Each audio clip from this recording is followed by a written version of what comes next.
Hello, everybody. You're listening to the Big Chill Podcast. This is episode 20, the Big 2-0, the ARF situation.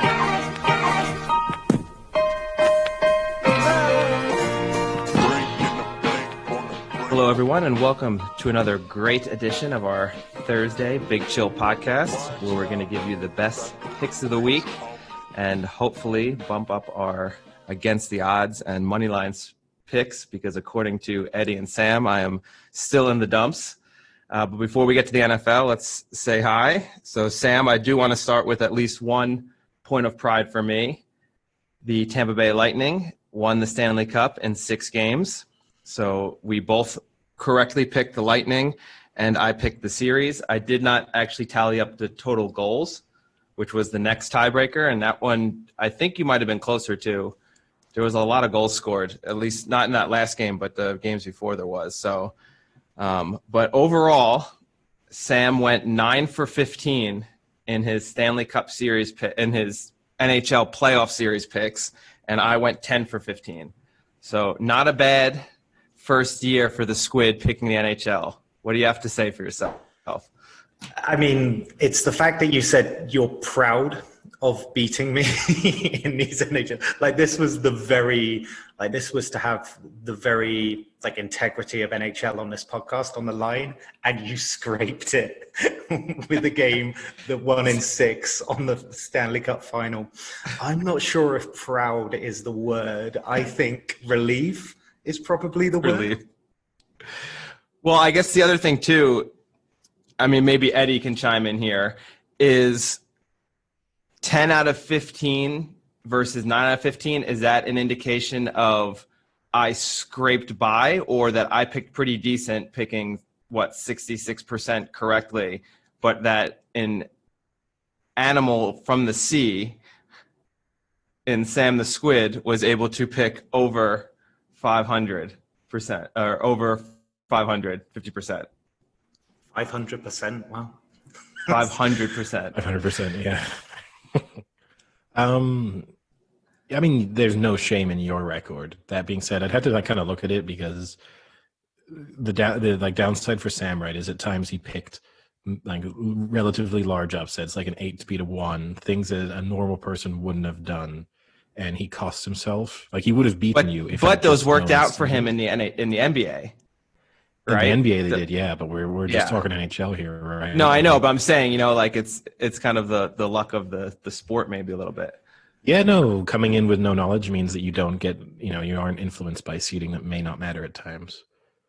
But we'll see. We're also, NBA may be worth mentioning that the Heat absolutely destroyed. The Lakers absolutely destroyed the Heat in Game 1 last night. Covered the spread easily, so that keeps me alive in the contest v Sam, seeing as I needed to cover the spread 4 times. So at least that's that. Now, the downside is kind of what happened, what I feared would happen did happen. So now the spread for Game 2 is higher than the spread was for Game 1. So I'm facing a situation where they end up just not covering because the spread gets too high, but still they just look miles better. And I will also say, because we made our wild card picks on Monday, a couple of the series are already done because they're already over sweeps. Yeah. Wow, okay. And it was only 2 games, right? So they played back-to-back days. But the Yankees swept the Indians, and Game 2 last night was a really good game. Yankees won 10-9. But the one really worth mentioning, I said that the Astros going through was the result that baseball deserves, and the Astros swept and are through. Yeah, they did. And I saw some of the Astros players, because basically after the game, they were consistently asked, no one wants you to win this. How are you going to deal with it? And basically every player was like, we know nobody wants us to win, but they're just going to have to get used to it. They're going to have to deal with it. So you might as well you might as well just own the identity now, right? If people know you as guess. The thing that bothers me a little bit about it is kind of when you hear them talk, they don't acknowledge the fact that the only reason people hate them is because they cheated.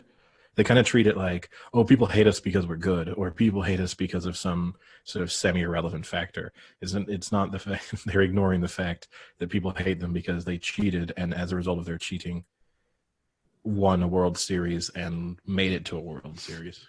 And threw the game into disrepute. Yeah. Yeah, but what else can they do at this point, though, either? Do you know what I mean? Like, it's pretty obvious that they did what they did. I think moved on. Surely be humble about it. Just be like, look, we accepted what we did was wrong. We're just trying to move on the way we can, which is win games truthfully and honestly and just keep going. Like, that would be at least a humble statement rather than this kind of like what Eddie just mentioned then, where it's like, oh, they better get used to us really annoying everyone every time we win. Yeah, too. Also, you might even make the point if you're one of the players, like, well, it's a real shame because we actually are a really good team. So maybe this is proving the fact that we didn't need to cheat. And so this, in a way, this almost makes it look worse, right? Because they were a really good team. And so, maybe they would have won the World Series anyway. And so maybe if you were a player, you might use this as an opportunity to kind of make that point, which is, yes, we cheated and that was wrong. And now looking at the fact that we can win without cheating, it's almost worse for us because we're going to get, no one's ever going to give us credit for being good now. Was every player in on it at the Astros? Because you know how like some people can cheat, say for example, like cricket, they can do ball tampering or the like deflate gate with the Pats and the Colts. Like not necessarily every person has to be in on it, but was like the entire Astros team in on it? Unclear. I don't think they've ever proven who was and who wasn't, but it was pretty clear that a lot of people, like there was a lot of different people at bat when the infamous drum sounds were happening. So you'd have to assume a majority of them were in on it. And the video sort of where they were analyzing the calls, those were the signs. Those were like right as you went through their dugout. So even if you were a normal player, you might have just been like, hey, why do we have TV monitors like right when we leave our dugout and like two interns sitting there like analyzing like live film? Like, why are we doing this? You'd have to be massively naive, wouldn't you? Like some guy going, oh, why are we banging on a drum here? Like, why are we banging on a bin? I'm going to join them and bang on this bin as well and just really ruining it. Yeah. Just turns into like the Blue Man Group. Yeah, it's like our thing, guys. When we're losing, we hit the garbage cans. Yeah, or it's like the crowd gets wind of it and it becomes, like the Houston crowd thing. Whenever they're down, they all start like drumming on the drums. Now, like they can't recognize it. Yeah, no, I mean, maybe if you were a relief pitcher or something like that, you could argue that you weren't aware of it. But definitely, I think every hitter, every like non-pitching player on the team, they must have been at least somewhat aware. Yeah.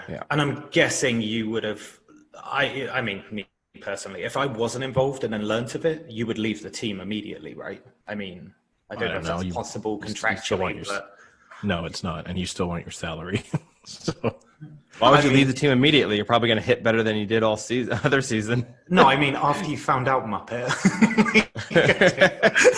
Like, if you didn't know, like, would you want to be associated? I'm not sure. If I didn't know I wasn't getting the benefit, then yeah, probably. Because you have to assume some of these guys hit better and probably got more money in future contracts because of it. Yeah, and then there's this poor guy who's like, thanks for the heads up, man. I was in a contract year. Could have used an extra 4 home runs. Altuve won an MVP, right? So they even discuss like, should he be stripped of his MVP when they know he was cheating? So that's an interesting, it's kind of falls into that like Armstrong debate from the Tour de France kind of idea. Whatever happened with that officially? There's no winners in the years. Oh, so here's actually a good one. Now that I have my last day to basically talk about hockey, on the podcast I listened to, there was an ex-professional hockey player who has started cycling a little bit. And by a little bit, I mean just probably has a decent bike that he takes around Arizona for 20-mile rides or something like that. He argues with a year's training, he could complete the Tour de France, not be competitive, but just complete it in like the allotted time. So like he'd have to do each stage in each day sequentially throughout the days. You know what I mean? Like he can't take a 7-day rest and then do stage 4 after, Yes. But does Is he it mean possible? does he mean under Tour de France regulations, right? Because you have to finish within the time. Like I think you have to finish within 2 hours of the winner of the stage finishing. Otherwise, I don't think you that. can't just like roll over the line at 11:45 at night and be like, "Cool guys, took me 12 hours, but I did it." And started at like 12:30 in the morning that day, and you were like, "Oh, that was a tough 20K." I would say probably not that stringent of the rules, but just the fact that he would start and be able to finish, within that day, and then do the next one the next day, and so on. Because it's 2,000 miles total. Depends on the right? year, but About it depends that. a little bit, 2,000 to 3,000. Yeah, And it's how many days? 21 days. Yeah. That's crazy. So he was just arguing in general, would he be fit enough with a year of training to be able to complete it? No. I mean, his big issue, right, I'm assuming as a former hockey player too, he need to cut weight pretty significantly would be one issue. So he's probably looking at needing to lose like 10 kilos to even give himself kind of a hope of pushing himself up some of the slopes. That's 22 pounds for our American listeners. We have friends, right? Like, we have friends who cycle pretty seriously, and what they do in the Tour de France is they have usually a stage that you can do. Either I think it's after the Tour de France has been completed. They allow you to do like the exact stage. They organize like a stage race, and it's usually one of the climbs. So either in the Alps or the Pyrenees or wherever. And even these guys who like cycle 5-6 times a week and take cycling pretty seriously, they struggle to complete that stage. So to imagine doing that and then doing it, and then the next day having to do it conceivably again, I just think. Yeah. I think that's the hard part. I mean, you could maybe do 2 or 3 of them in a row, but then once you're getting into, stage 14, 15, having to just day after day hit these climbs and these distances, there's no way. But also, is he doing it? Are they doing it in isolation as well, or are they doing it within the Tour de France? So with the he would go to France and do it. Oh, he would just do it in isolation on his own. But Sam also touches on a good point, which is part of the advantage you have in cycling with other people is you get to draft, and that reduces your wind resistance by 30%. So it's a pretty significant impact over the course of a stage. So if you're literally just cycling it by yourself, you are going to have to increase your effort by 30. Well, say sometimes you're at the front, but say he's going to have to increase his effort by 25% compared to a professional cyclist who is, an athlete sort of born to do that and dedicated their life to it. I would give him literally zero chance. So who was this guy? He's one of the podcast people for Spit and Chicklets. Okay, send him a tweet or something and just say, could you answer these questions for us? Because the big chill's coming. Yeah. Wait, well, this is the issue. Can one of you step up and be the challenger for our podcast? And we could see who could compete, who could win further? Should we hire on Big Dave as a consultant? Is he our best chance of like a close friend? I think Lance Armstrong's looking for work. We could... Yeah. Big Dave, if you're listening, we could use your help right now in promoting our podcast. I mean, here's the thing is I would happily challenge him because I would give myself a 0% chance and him a 0% chance. So I know he's not beating me. He's pretty fit though. He stays in really good shape. I don't Is doubt the metric that. Is the metric just being ahead of the other person or completing the Tour de France? I think if either of them completed, I'd be fucking astonished. Yeah. I'd be way more astonished if Eddie completed it, to be honest with you. I'm just imagining him not on like a tour style bike, but on just like a normal bike. I didn't have the time to buy a bike. So. I would take Sam, I have the best image. I have Eddie getting on his bike and starting, and his hat flying off. Oh no, my hat! Yeah, he didn't do his helmet. He didn't put the strap on his helmet. He has to go back for his Oakland A's backwards cap as he's trying to ride out the Tour de France. In fairness, I did do so for my 21st birthday. At the time, my mother was really into cycling. She'd like cycled across India and cycled around Cuba, and she'd done Cuba with my sister. So she thought, as a birthday present to me, on the evening of my 21st birthday, there was a cycle round London. So it was a 100-mile bike race. And she signed both of us up for it. And I did absolutely zero preparation for it because I was just like, if my mother can do it, then I can definitely do it. And I was I was at university, like in 21 years old, in good shape at the time. And I turned up. I had my normal bike with like mountain bike tires, with like mountain bike tires on it. BMX. Which was insane. And I was like, how much difference is this going to make? And then as soon as you take off and the people fly from the start, you're like, I'm in trouble. And and we started going around. I was kind of dropped by the people like who were actually racing. And then my mother was just kind of tagging along with me to kind of keep me going. And there was one stage about 60 miles into it where I really wanted something to drink. And there were, you know, kind of like a normal race. There's people along the way with like a beer. Bottles. No, just water that you could pick up. And so I was like, we kind of went by one of the checkpoints and I said, like, when's the next like water bottle stop? And the person was like, oh, just around the corner. It's like 500 yards. So I was like, okay. So I tried to power to get there. Went around the corner 500 yards. Get there, no water bottle stop there. And another person standing there was like, where's the next one? Yeah, they were like, where's the next water bottle stop? They go, oh, just around the corner. Another like 400 or 500 yards. Power through, no one there. I was like, please, where's the next water bottle stop? Just another 500 yards. Just keep going. Do it then. I get there, still no water bottles. And I go like, when's the next water bottle stop? The person was like, just another 500 yards. I hopped off my bike.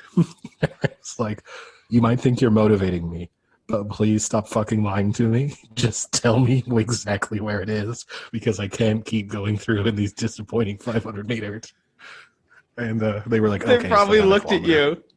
They probably looked at you or like, this poor guy, he's on like a normal Huffy bike. He's not going to make it. He needs our encouragement. I can imagine. Again, I just picture you with the backwards like Oakland A's hat, just like next water break. Where's that? But also, I could just imagine like the person going, "Oh yeah, it's just 500 yards down," and then as soon as he's gone, just ringing the next person, going, "Oh, I just told this guy there's a water stop where you are. Just tell him there's another one further down." Sam, and then they're like, "Which guy?" And they're like, "You'll know when you see him." You'll know. Yeah. He's not even pedaling. He's got his feet on the ground and he's pushing the bike. I'm not Fred Flintstone, Frank. Oh, that's so good. The image I have is the perfect image. I've just got the Fred Flintstone one now. Someone put like a giant bottle of water in the car so it turns over.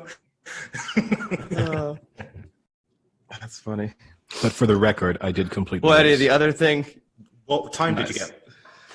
I can't even remember. They stopped the clock. Yeah, I didn't. They opened all the roads again. It was the day after, and no one knew it was any different.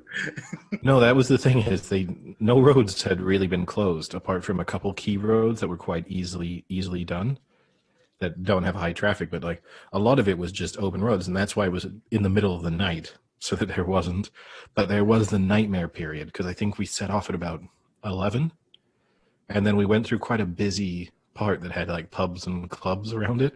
So there was this moment when people were leaving, like kind of getting turfed out of clubs and pubs, and they just heckled us as we cycled along. So you just had this moment of, unlike the Tour de France where you have people running alongside you and encouraging you and helping you get up that hill, we had people drunkenly shouting at us and abusing us. It was really pleasant. Wait, I've heard some pretty bad things at the Tour de France, though, like where they throw stuff funny. at you and things like that. No, those do happen, but generally people are just into cycling and trying to support people. They're sometimes stupid. They get way too close and stuff. Yeah, but fundamentally, isn't it that one, the Pyrenees or something, where it's like really windy up a steep hill, and they get like super close. You only see like a 2 or 3 foot between either sides of the crowd. It's crazy. Oh yeah, and sometimes people touch them and stuff. But yeah, Eddie, you were also mentioned.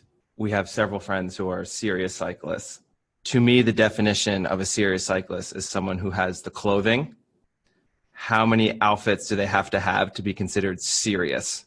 Is it just one, just like one full getup, or do they have to have multiple? You think to be serious? I think 2. 2. Because I think to fall into the serious cyclist category, I'm assuming you're going on at least 2 rides a week. And so you need 2 outfits. Yeah. You Two nice wind-resistant outfits. Do you have one, Eddie, where it's just like an all-in-one Lycra? No, I do have old Lycra from my He wears his rowing bike. badminton outfit. Yeah. So I do still have With my the A's hat and a back. With the white With the short really- shorts and a backwards A's hat. And the pulled up white socks and the white Where's the trainers. fucking water?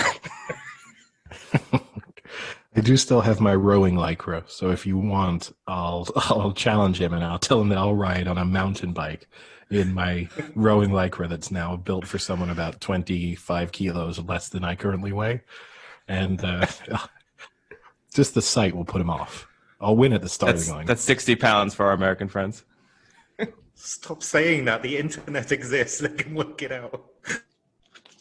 I'll go this far. If you don't know what a kilo is, stop listening to the podcast. Yeah, because the next hour is all about weights of measurement. Yeah. Yes. Don't even get me started on stones. Oh, God. The British system's a mess. We decide to just use everything. But anyway, the podcast is not about this. Maybe down the line. We transition into a metric system podcast.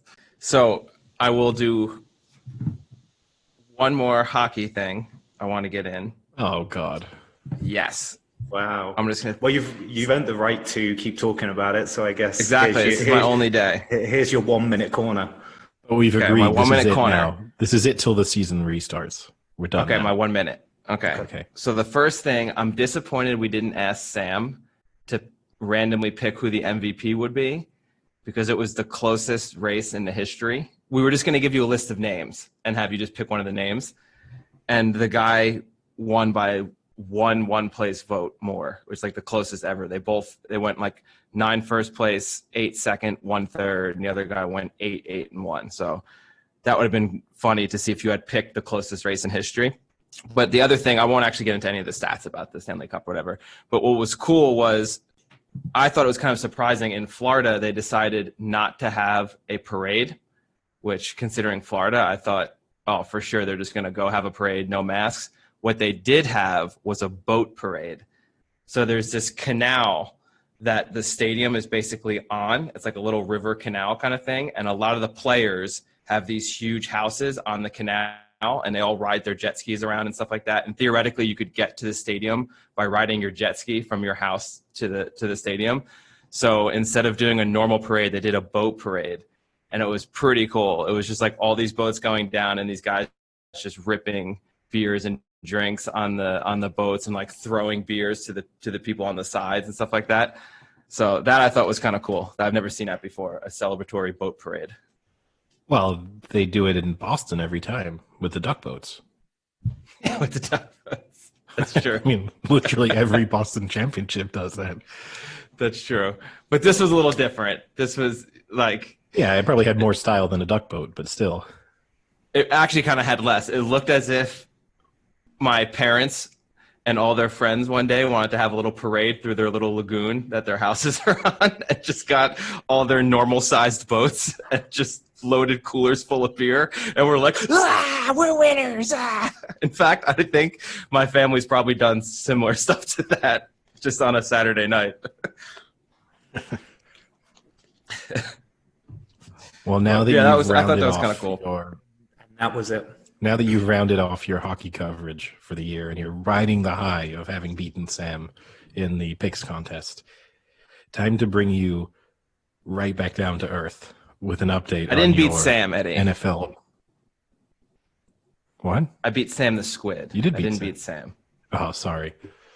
Well, now let's see your actual contest against Sam, because last week was improved for you, but you're still a little bit behind. So straight up in the sort of money line picks, you went 9, 6, and 1. Sam had a rough week. He went 8, 7, and 1. Yeah. And I went 10, 5, and 1. And then against the spread, Frankie went 10 and 5. Sam had his first losing. Sam had his first. What do you losing guys week talk in like I do second. so bad? Every week you guys just talk like I do so bad, and I went 10-5 against the spread. Yeah, it's good this week. Well, the thing is, we really told you did badly. I said you were doing badly at one moment, which is the thing that saved you was you got the Sunday night game and the Monday night game right, and you also had 3 of the 4 afternoon kickoffs right. So if you're So I'm a late day picker.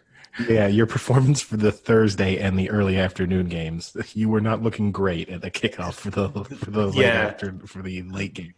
Yeah, before our Bills on our tracker before the Bills game, the only thing that stopped you having 0-4 in both games was the Eagles-Bengals tie. So literally the one game you couldn't have picked wrong. Yeah. How did you guys do against the spread? So I went 11-5, and Sam, as I said, had his first losing week at 7-9. So that brings our overall records. I'm now 26-21-1 against the spread. You are 24-23-1 against the spread, and Sam we've caught up a little bit against Sam, and he's now 28-19-1. So still a really good record for the season. But the interesting thing with you, Frank, is you're close in the spreads, like you're not too far away, but money line, you're not doing so well. So money line, you're still, I'm 34-13-1. Sam is 33-14-1, and you're 28-19-1. And it's quite interesting that you're not that far on the spread picking, but just straight up picking winners, you seem to struggle with a little bit. Yeah. Well, what's funny is it actually corresponds to my normal betting, because I'm pretty good at hitting the teasers when I'm playing against the spread and teasing it versus just picking up, like, I usually do one teaser bet and then one where I'll pick 5 or 6 winners, and I never win that one. I never win the straight up winner one, but I do win the teaser one usually like every 3 or 4 weeks usually. So it kind of makes sense. I'm just not good against, I think because I bet with my heart sometimes when I pick who's going to win, and it kills me. That's nice. That's very sad. But well, it's more hatred, not heart. After next week, we'll probably be able to do some fairly solid analysis, because with 4 weeks of records, we can probably then start to look into our own picking trends and where we go wrong and where we go right. But at least anyone following us is doing okay so far. Yeah, I think that's probably the mark, isn't it? That we've actually all got pretty decent records here. It's a pretty good start. 3 weeks. I mean, all 3 of us to be above 500 against the spread through the 3 weeks is good. And then obviously both Sam and I are above. We would be profitable if you were betting an equal sum of money on every game. You would have made money if you just followed every one of our picks. There we go. So the takeaway for week 4 picks is follow Eddie and I, not Frank. Yeah. Unless you want against the spread. Or maybe Frank's do.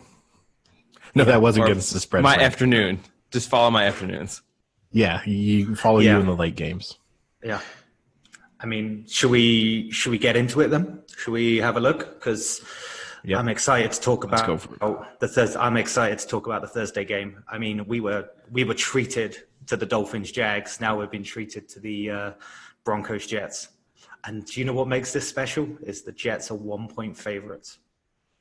Wow. I mean, you know what, Frank? You kick us off. Do you think the Jets justify this bonanza of a game as going off favorites? Well, my main note for this game is not worth talking about. And my next note is glad I don't have to waste my Thursday night watching this shit game. Because normally I'll have to, I end up just spending my late afternoon watching these games. But I'm not going to watch this one. I have no interest in it. I don't think the Jets should ever be favored this season. I understand the Broncos aren't good. I understand they're starting a second-year undrafted quarterback who at least has family ties to a decent quarterback in his father. But I cannot go with the Jets. They just look terrible. And I guess my reasoning for picking the Broncos would be the Broncos defense has maybe looked average at best, but the Jets offense looks way, way, way below average. So on that terms, I'll take the Broncos in a 17-16 thriller. I think the over-under is 40, so you're going under in that epic. Okay. Eddie? I am going to take the Jets. I think, the Broncos just missing so many key players on their third or what even maybe be their fourth string quarterback. I'm not picking that guy to win an NFL game. So I'm taking the Jets. Yeah. At the same time, actually, the Jets blitz a lot, and they actually do get a reasonable amount of pressure on the quarterback. So I think when you do have someone who may not be very comfortable in the pocket, I think that's a bonus for them. I also think one of the things is the Jets are awful, but they have actually played quite a tough schedule so far. So they may not be quite as bad as they look, but they are bad. Yeah. I'm actually agreeing with Eddie on this one. It's pretty depressing to put the Jets. This is probably the only time we'll ever say that the Jets are favorites. That the Jets are actually going to be down as a win. But I just think the fact that the Broncos are already going down to that level of quarterback, and the Jets are still, relatively speaking, apart from their safety? I can't remember his name, but they're still relatively, for a terrible team, still at relatively full strength. And I think for a bad team to be losing some of their key players and for a bad team to still be at full strength, it probably matters. So I'll probably go with the Jets. So I'll also just throw in, I know it's only week 4, but I've yet to be wrong with my pick of the winner of Thursday Night Football. So we'll see if I can keep that trend going tonight. We spent way too much time talking about that game. All right. So you want to go on to the next one then? Or do you want to keep talking about it, Frank? No, I do not want to. I didn't even mention Darnold's name, and I was happy about that. All right. Well, now you got the Cardinals at the Panthers, and the Cardinals are 3-point favorites. I'll be quick on this one. I don't think this is a particularly good game either. I think this is like a slight overreaction to the Cardinals losing to the Lions last week. I think this line should be a bit bigger. Kind of surprises me because the Panthers are okay, but I think the Cardinals are decent to good, so I'm going to take the Cardinals to win and to cover the spread. I think the spread should be more. Yeah, I'm with Eddie. I mean, it's not much of an – I think it's too much of an overreaction that the Cards lost to a very, very talented Detroit Lions team. I assume you'll be picking the Lions later then, Frank. Oh, no spoiler alerts, Eddie. No spoiler alerts. But seriously, I mean, I don't. They should be like 5-point favorites. So I'll take the Cards to win. I'll take the Cards to cover. Carolina doesn't have they have a much worse pass defense than Detroit. So Detroit kind of shut down Murray a little bit. So I don't see that happening again. And having Murray be able to throw, especially to Hopkins, leads the NFL. Did you know that, Eddie? 356 yards. Yeah, 32 carries. Yep, it is worth saying with Hopkins that he has missed practice this week. So there is a slight possibility that he doesn't play, or that even if he does play, it's with reduced time. So just worth factoring that in, but still, yep. I'll go Cards and Cards. Yeah, I'm the same. I think the Panthers win last year. There was a lot of last week against the Chargers. There was a lot of turnovers in that game as well. So I think coupled with the overreaction of the Cardinals' loss, I think that's a pretty good spread. So I'm going Cardinals and cover the spread as well. Hoping for my free Dunkin' Donuts coffee on Monday. Oh my God, that's become such a thing now. So next game, I'm going to ask you if you haven't already seen, but what spread do you want for the Ravens at Washington? I've already seen it, so I'll remove myself. Frank, what spread do you want? I've seen it as well. Oh, great. I would. You have to at least admire our honesty, Sam. Yeah. Okay. Thank you. I would take like 13, maybe. Oh, wow. That does sound like a good idea. What do you think? 12.5 or 13.5? I'll say between 12 and 14. How about that? One number. Fine. Okay. So, Frank, I'm going to put Washington down, but do you think that spread's a bit unfair on them? Oh, wait. Are you saying that you think I'm going to pick Washington? Because there's no way I would pick the Redskins. Eddie told me this morning. He's done it again. He's done it What? again. You can't. You You don't said even the know. R word, Frank. Oh, You do you want to know what I have written down on my thing? Do not say Redskins. and you just did it again. Well, I know I'm explaining that I did it, but I didn't get that far into my notes to see that. The footballers, as NFL Network would call them, I don't think they stand a chance. Their run defense is bad. The Browns ran up against them. Kyler Murray ran up against them, and you're going to see the Ravens just destroy them running-wise.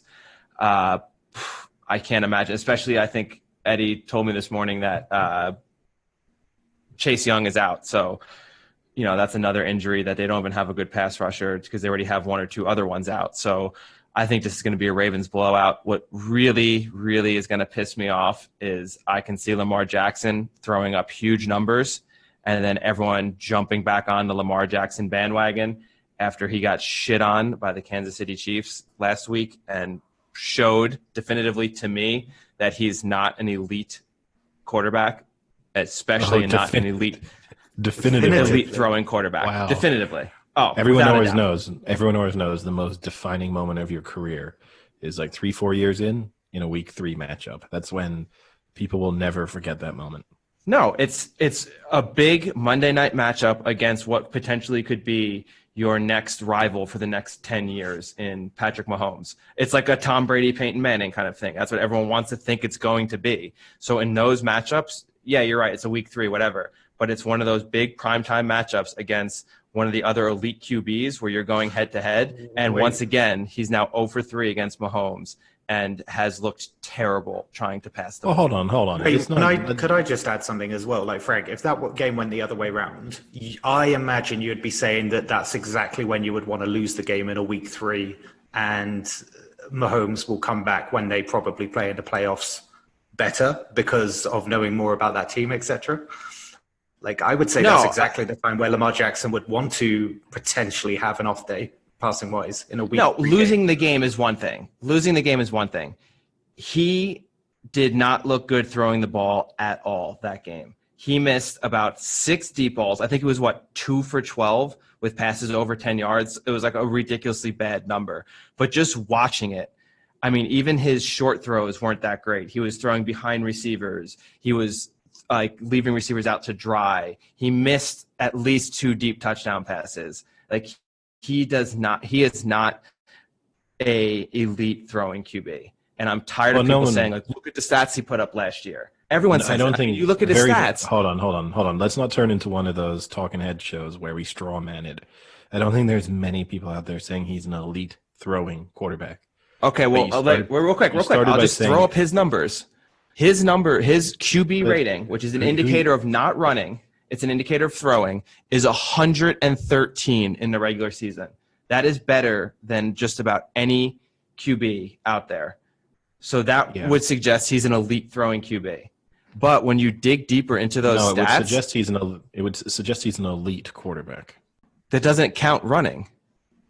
Right, but the QBR will factor in turnovers, for example, and the fact that his QBR is 83. Okay, but you still see like there are elements because of the style and the approach that the Ravens have with him. It means that he's less likely to throw an interception. There's all sorts of things there that will impact the way the rest of his stats are interpreted. And so, look, I don't think there's anyone out there saying, me, I'm not a Lamar Jackson fan. I don't think there are people out there arguing that he's an elite throwing quarterback. I think there are plenty of people believe he's an elite quarterback. Those are not the same thing.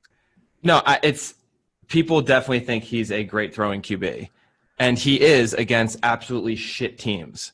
Right. But when you put him up against a good team, we're dropping to the worst form of sports talk, which is like people say this and these people are wrong, but they are unnamed people.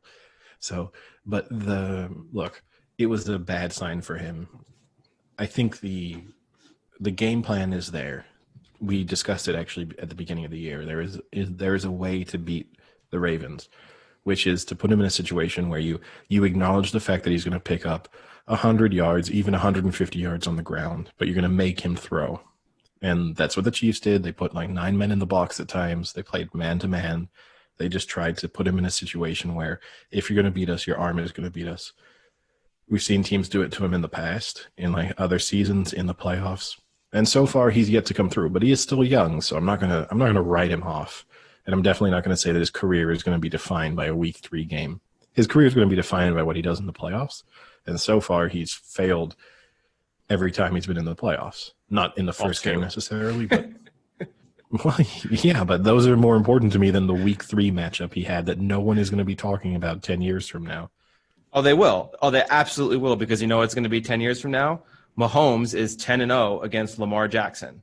They'll be talking about it for sure. They already are. That's not going to happen. That's not going to. If we can create a prop bet of will Mahomes go undefeated against Lamar Jackson in his career, I will take the no, and I'll be very, very confident.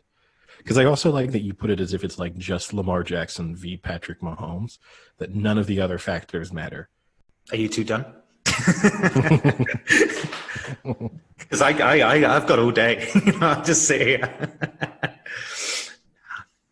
Okay, what's the prop bet then? I doubt, if you're going to go, it's going to be a lot of years of friendship that we'll have to maintain. I'll forget about it. But what I will say is I'm taking the Ravens. I always like teams coming off the back of a defeat. I think when a good team, the kind of bounce back approach, I think more often than not, it's a good move. On top of that, Haskins, actually, when you look over the last 2 seasons, when he's had pressure, he's been sacked more than any other quarterback in the league. And the Ravens like to blitz, so he's going to be under significant pressure. So I think, when you factor all of that in, then you have Chase Young out, which is obviously going to hurt the Washington defense. Then, I think Ravens to win is obviously, to me, is an absolute lock.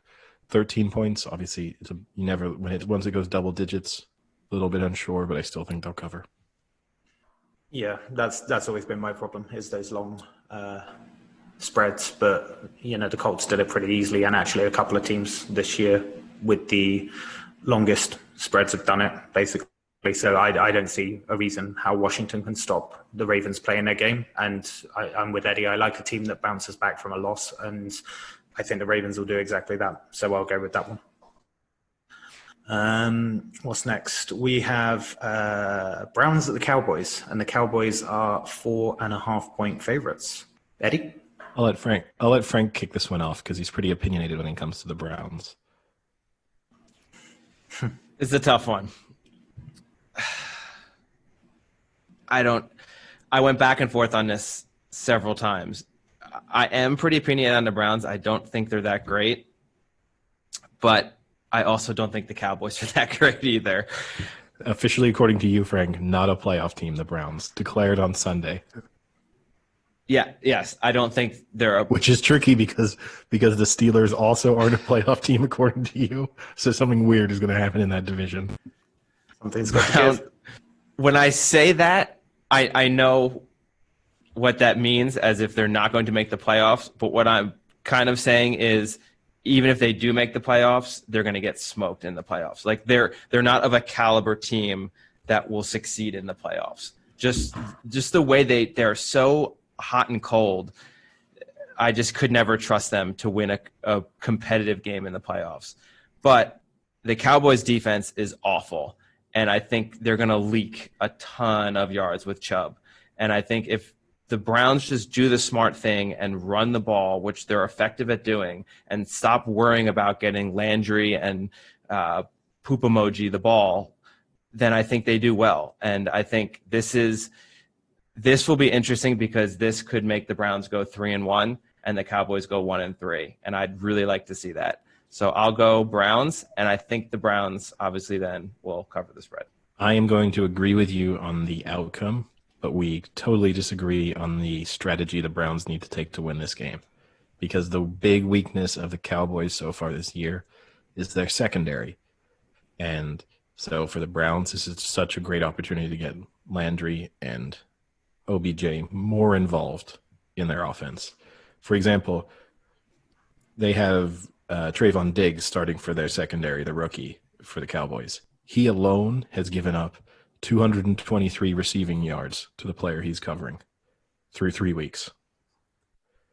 So just if you just went into this game and you said we're going to throw to whoever Diggs is covering, you're probably going to have a good day. So I think they need to turn to the air. This is a good opportunity for them to get that going. Also, I think the one thing the Cowboys have shown so far is that they're going to score points. So if you go into the mindset of you're going to run the ball and have slow drives, and then the Cowboys are going to have 3-4 minute drives where they score a touchdown, you're going to be under tremendous pressure that you're never, if you stall once or twice with your run game, it's not going to be good. So I don't love it, but I'm taking the Browns, but they have to have a turn to their passing game. I'll also say I don't think the Cowboys are going to score as much as they have against the Browns. The Browns are a decent defense. And Falcons were a terrible defense. We can get to that later. But even their defense, even if you say they're not going to score as much as they have been, that still means they could score 24, 28 points. Yeah, They've been scoring like 40 a game.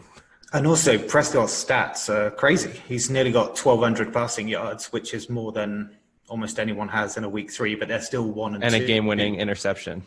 Yeah, well, they're still 1 and 2. The great thing about the Cowboys, right, is they're good entertainment. So I imagine this game being good entertainment because not only do the Cowboys put a load of yardage on offensively, but they also give a lot defensively. And going on to the points you both said, I think the Browns will put on points here.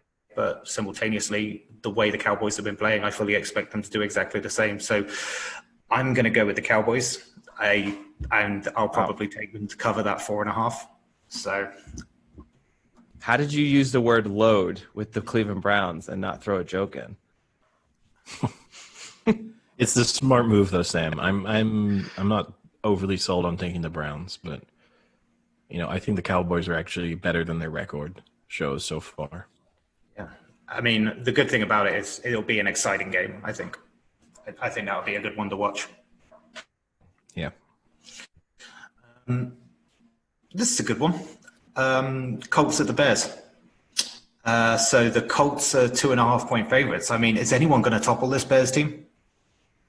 Yes. Yes. This week. The Colts. Okay. Yeah. Yeah. But yeah, no, this is I think the Colts are just significantly better than the Bears, even with Foles starting at quarterback now. So to me, this is an easy one. I think the line should be a little bit bigger than it is. The fact that it's under a field goal, it's really nice. And yeah, I'm going to take the Colts to win and cover the spread. Yeah, the Bears are 3-0. And if it weren't for the fact that both the Lions and the Falcons choked miserably at the ends of the games, and the Giants almost came back at the end to beat them, they could just as easily be 0-3. I don't see them winning this game. This is one where Phillip Rivers is going to shine.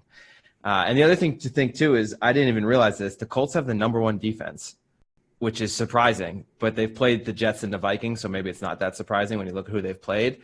But I think this is going to be a much different defense than the Bears have been used to the last few weeks.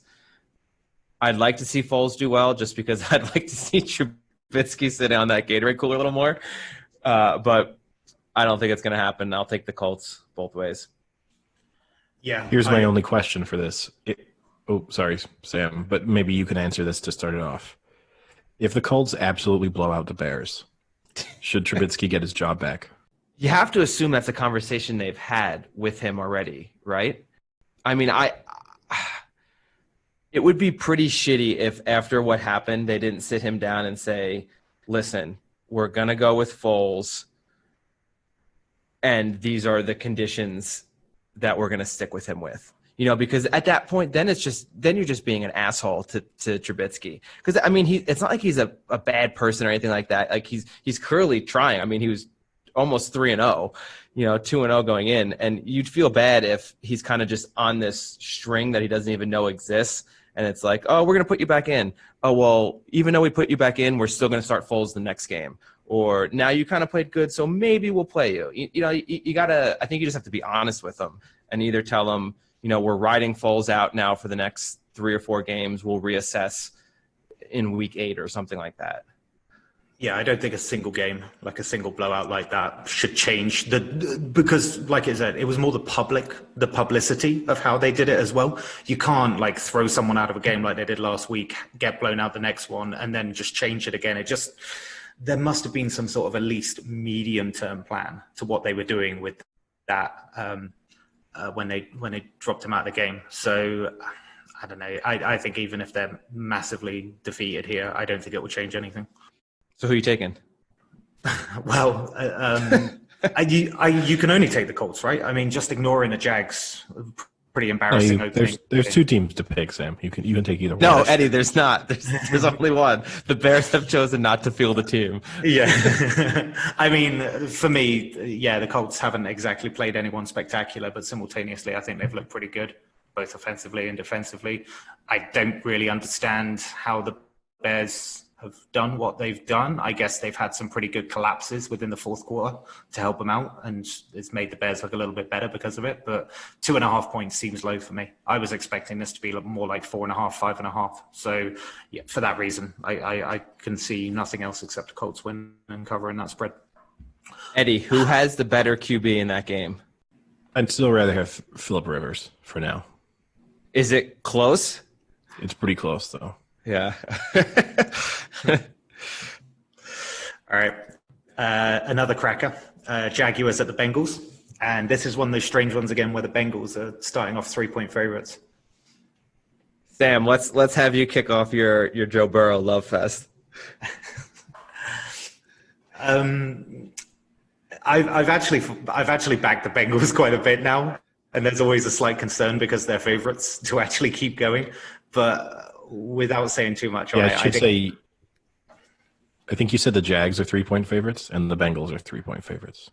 Oh, sorry. The Bengals are 3-point favorites. Sorry if I overspoke. But yeah, that's the problem, is that the Bengals are 3-point favorites. And it's been a little bit easier to get on that kind of Burrows and that bandwagon when they've been down. But to be honest, he's posted some pretty good stats offensively. Like, hasn't thrown an interception yet. Seems pretty good in the pocket. I think he's posted some really good stats for dropping back, and he seems like he's got a pretty good completion rate and stuff like that. So I'm gonna take the Bengals, and I'm gonna take them to cover the spread. I think the Jaguars are bad, and so I'm just gonna go with the fact that I like Burrows as a QB. Can't say too much. Oh, is that you like Burrows as a QB in quotation? Yeah, as opposed to like a running back, of course. Yeah. But when he says QB, he means cute. He means cute boy. Oh, I thought you said cute butt.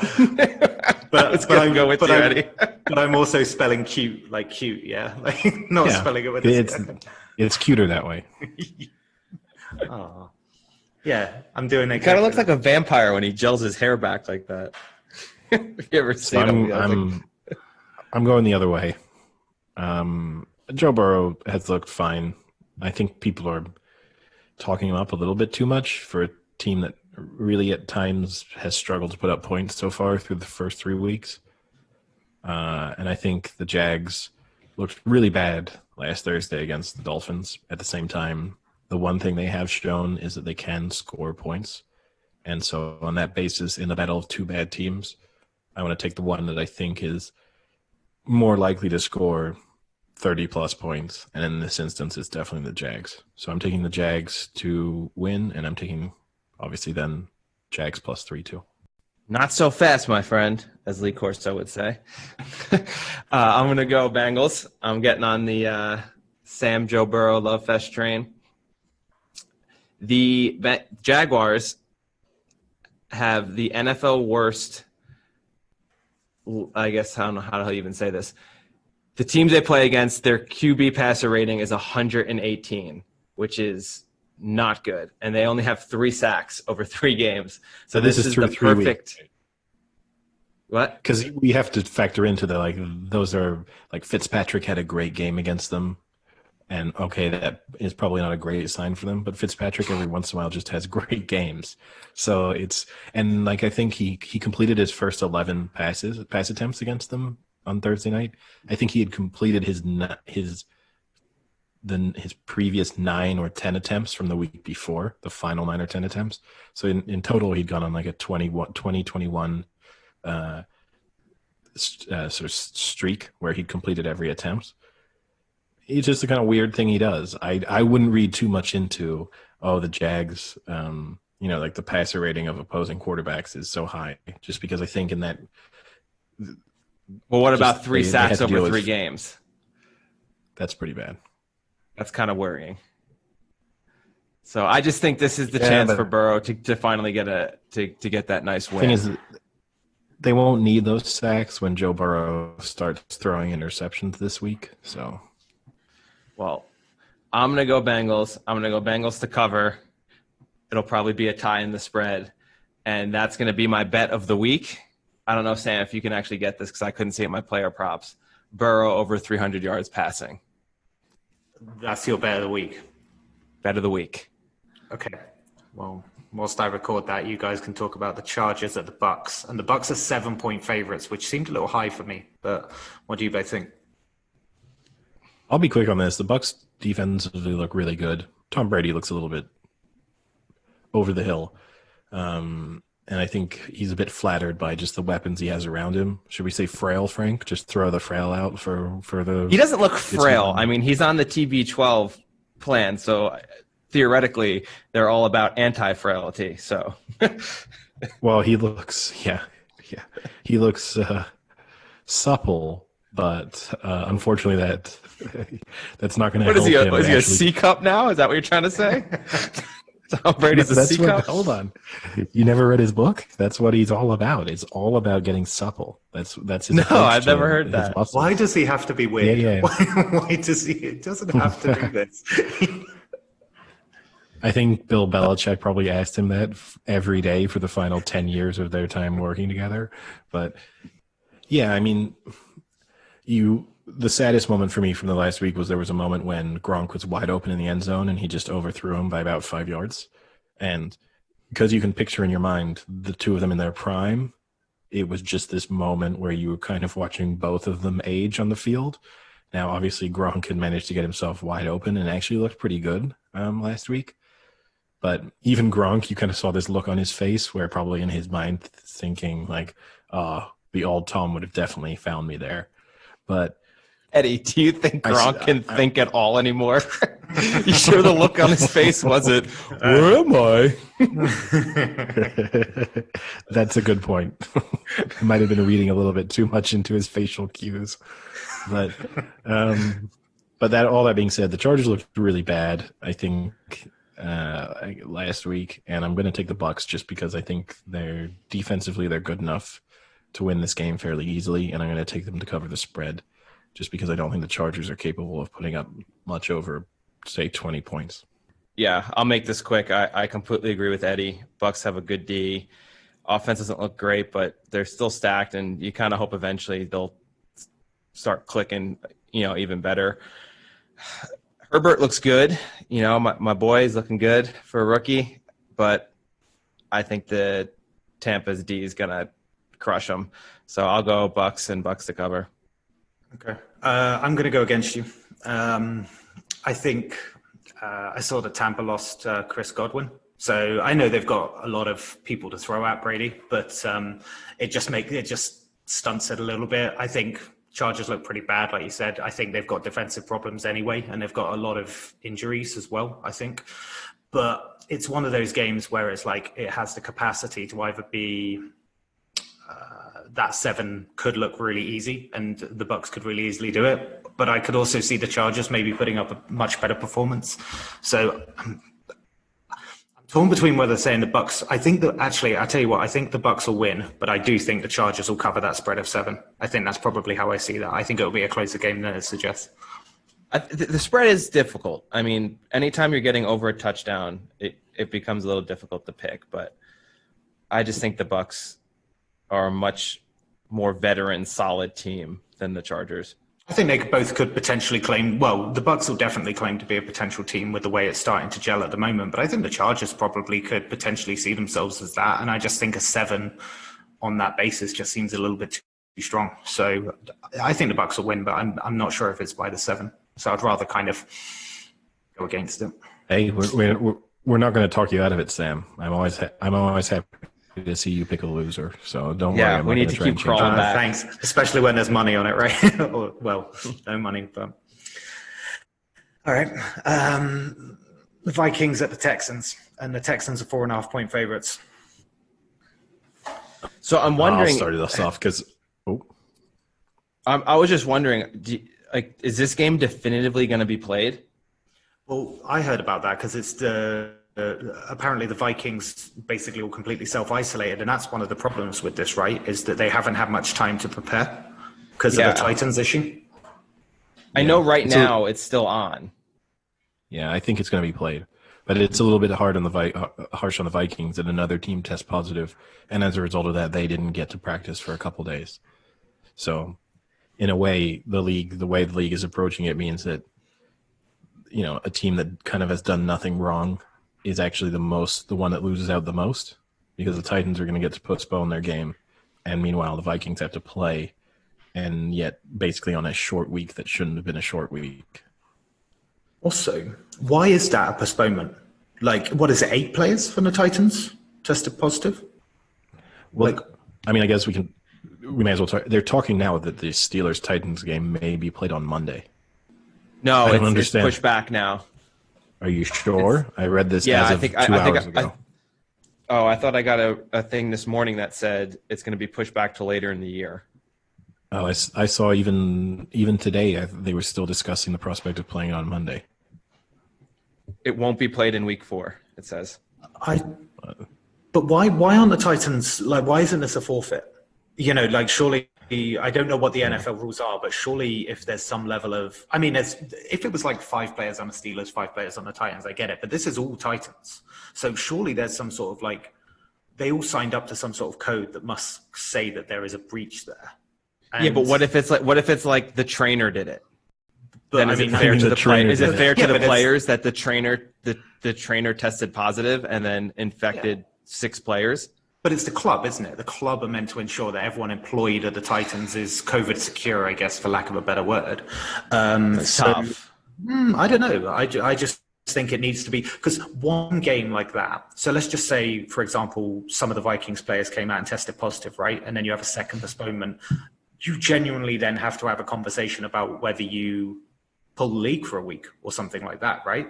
If you have 2 games in a very quick succession from people flying around left, right, and center, then going out into their usual communities and all that, you would probably have to start opening those questions. So I think there's a real knife edge feel to it. And surely for that reason, the Titans, I feel like they should be punished in a way, but I don't know what you guys think. I'm torn because obviously they agreed to do the league, and the risk, you would have known coming into it that people were always going to test positive. Like, that was always going to happen. At the same time, it does seem that the team that doesn't, as I said, like the team that gets punished the least is the team that tested positive, and then other teams.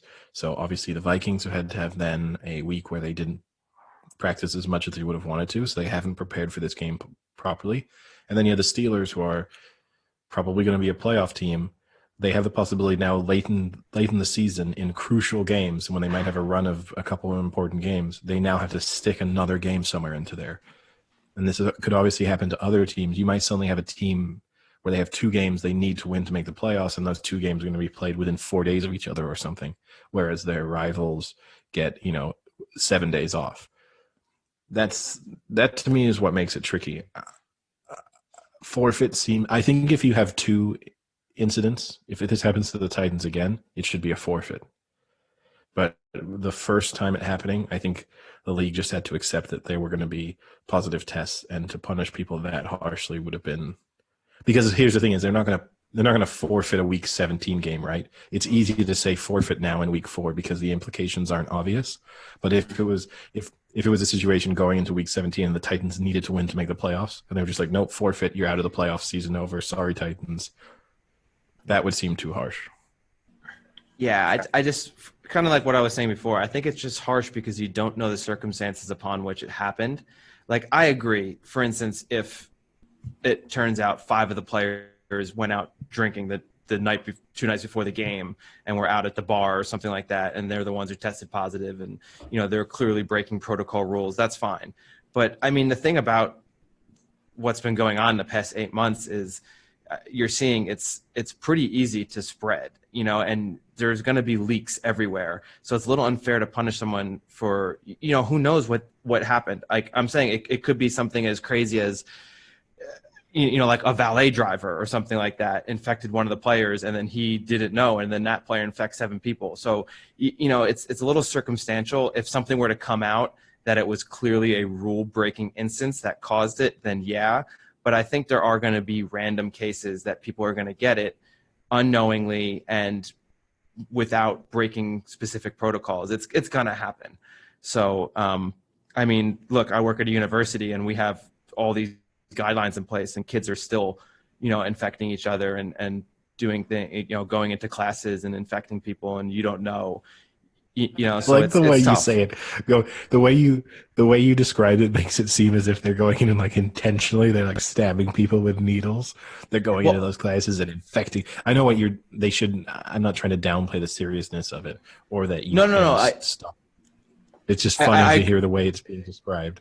Yeah. No, it is funny, but because for instance, one of the things that students are doing is they're testing positive, and then hacking into their apps that are supposedly supposed to warn other people, and turning off their apps and still trying to go to class even after they've tested positive. So now if you're a teaching assistant of that class, right? If you're a teaching assistant of that class and you are following all the rules where if a kid tells you they've tested positive, you tell them not to come, and then you all of a sudden are positive because a kid snuck into class after testing positive, then is that his fault? If that were kind of the scenario, is that the Titans' fault for something like that happening? There's all these crazy things that are happening. I've got one real question for you. What has happened to today's students where they're so desperate to attend classes? That was exactly my point. When I was at university, I would have been trying to test positive. So then it's 2 weeks without class. Perfect. This sounds amazing. Yeah. Eddie tested positive for HIV 8 separate occasions just so he can get out of exams. Yeah. Never failed. That's how I got my law degree. Wait, testing positive on 8 separate. I mean, if you've got it, you've got it, right? I just have it. I just have it. Don't worry, Sam. We need to donate Eddie to science if he has recovered from HIV 7 times. Did you see that? Did you see that in the news? The first guy to fully recover from HIV died of cancer. I mean, what a blow! Is that real? Yeah. The first guy first official guy, because you've done it 7 times. Yeah, I mean, I'm not counting. But yeah, no, it was quite a depression. No, actually, in a sense, he was diagnosed with leukemia before he had the bone marrow transplant. That was part of his treatment to overcome HIV. And actually, from what I understood, they'd actually hoped that the bone marrow transplant would have actually also been beneficial to his fight against leukemia. And so it was kind of a treatment for both of the issues, but ultimately it was leukemia that got him. That would be crazy to say be treated cured of HIV and cancer, and then say walk out and get hit by a car or something like that. It would just be... I mean, Sam, we call that life. Yeah, I mean, not to really, Frank, is that what you consider life? Recovering from 2.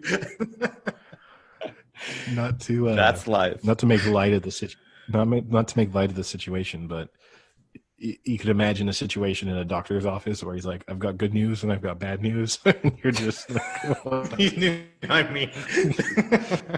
beaten Which HIV, one do you want first? You've got really bad cancer.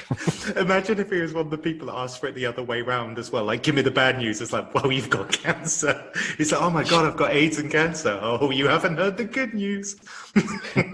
No, it's like you've got cancer. Oh, but my AIDS is cleared? No, you still have AIDS. But I saved a bunch of money on my car insurance by switching to Geico.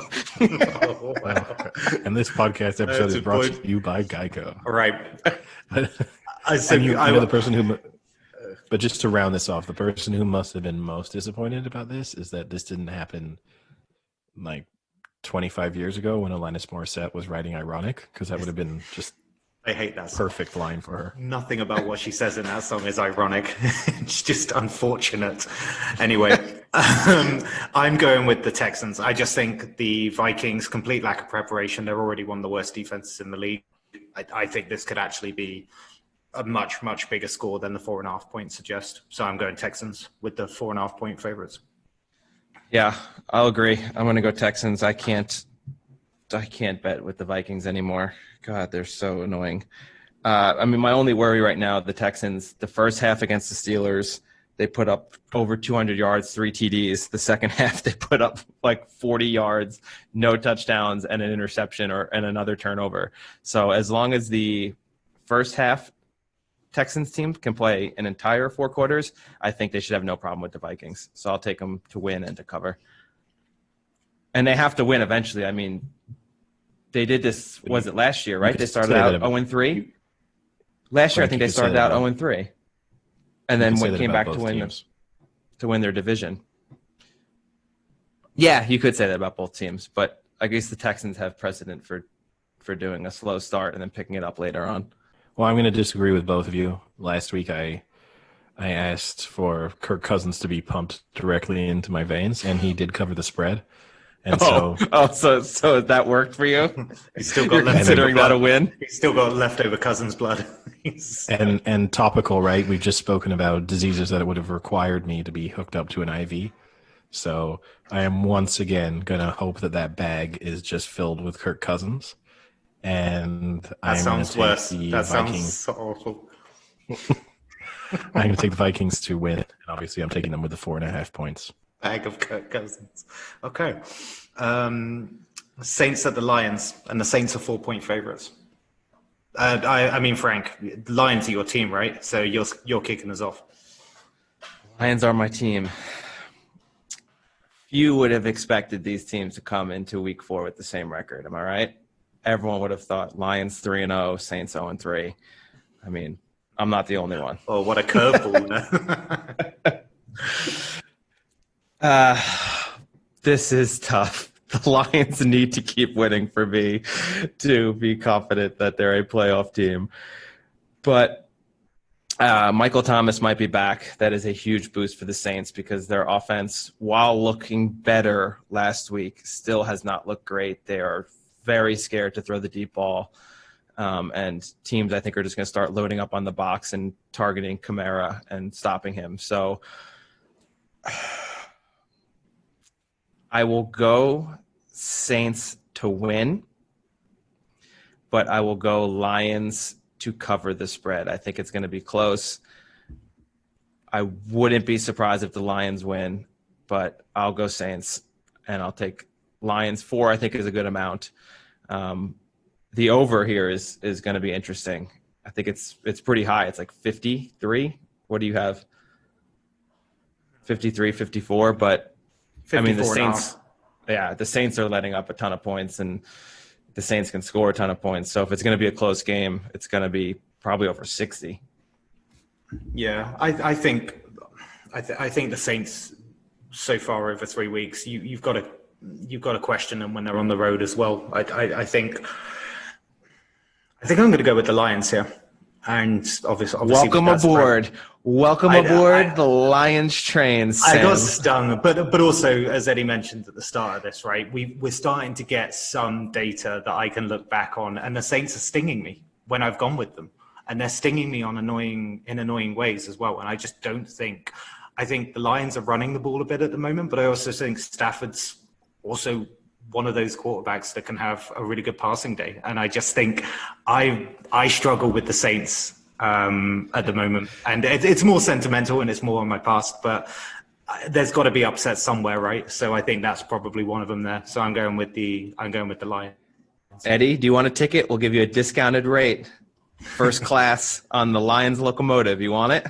I thought you were going to give him like a discount spread then. And I was like, no, I'm not giving him like 3.5 or anything like that. No, I'll give him a discounted rate. I'll give him the assurance that he will not be seated next to an infant, which he always does on his train rides. Well, Sam, much like you, I have also been stung repeatedly by the Saints this year. But I would much rather be stung by the Saints than mauled to death by the Lions. Wow. Oh, that would have been better if it was like a B part of the Saints. Like, well, I'm really sorry that I'm sorry I couldn't have it better set up, right? But this one is easy for me. I think this is where the Saints start to look like the team people expected them to be. I mean, Drew Brees is done. Don't get me wrong, but I think even 5.5-yard completions will be good enough to beat the Lions. So you think you're going to be blessed by the Saints? Oh yeah, and there's just in a Matt Patricia versus Sean Payton matchup, I am not taking Matt Patricia. So there, to me, it's easy. I would take the Saints -7. Okay. Ooh. But I'm definitely taking them to win this game. I don't think it's going to be close. Are you going to be excited for more Kamara runs, Eddie? Evading tackles like he's dancing. He's just dancing down the pitch, isn't he? Yeah. I mean, if you can also guarantee to me that there's going to be multiple missed tackles every time he picks up a ball, then I'm even more confident. Well, I can kind of guarantee you that it probably will happen. Frank, you won't know this, but seemingly Eddie was in such a rage that he needed to send it to me and be like, "This is unreal. The missed tackles are unreal." Like, I sent it to Frank too. No, I know, but if Eddie said something to me directly as well, rather than like in our chat, it means that something's up. Eddie's not happy. But I would have done it in the chat, but the issue was it was an Instagram video that I saw that was praising how he was evading such an elusive runner, you know. And so that's what pushed me over the edge. Runner in the league. I mean, we're saying Breeze is done, right? And they've let up 31 points a game, the Saints. So are we saying that Breeze is going to score more than 31? Eddie's saying they're going to score 38 plus with the 7. I don't think the Lions are going to score 30, but yeah, I think the Saints are going to score 35 plus. My real question here is 30. They score 40. My real question here is just to flip it. If you are both right, well, I guess Frank thread the needle on the winner and the spread. But say the Lions do win this, do you have a serious conversation about Jameis Winston taking over the job from Drew Brees? No. Okay, that was more convincing than last week. Yeah, we've already kind of had this. To me, if he loses this, I'm pulling him. I would put in Taysom Hill before I put in Winston. To me, Taysom Hill is the kind of quarterback that he is used as now, which is this kind of utility player who gets the occasional snap. I wouldn't want him suddenly being under center for the entire game. So I would rather put Jameis Winston in and then have Taysom Hill still as that weapon. But I can understand if the progression was to Hill. But to me, if they lose this game, Breeze loses the starting job. It won't happen, but you'd be a hell of a coach to do that. No, you'd just be Eddie. You'd just be Eddie, heartless Eddie. I mean, Eddie, you got the pick last Thursday, so you can kick us off with this one. Are we going to see some more Fitz magic? Seahawks at the Dolphins, and the Seahawks are 6.5 points favorites. No, we're not. Here's the thing: is Fitzpatrick might still put up some big yards just because the Seahawks defensively are awful. I mean, he's putting up 500, right? That's the average. We're saying that the Dolphins are putting up 500 yards in this game. Under 500, I will say, but they will. But the Saints, the Seahawks. This is a good matchup for them. The Dolphins run a lot of man coverage. And I think with the wide receivers then that the Seahawks have, that's not going to pose any issues for them. They're going to have people open all the time, and so I'm pretty confident that they will continue to score a lot of points this week. As I said on Monday, I'm not confident they're going to be able to do that for the full season and postseason. But yeah, this week I'm confident that they'll win and cover the spread. Yeah. I'll agree. I think Seattle is the much better team here. Statistically, they do have the worst pass defense in the NFL, but you're going up against decent teams they were playing that could throw the ball. The Dolphins aren't as good. from a quarterback standpoint and from a receiving core standpoint.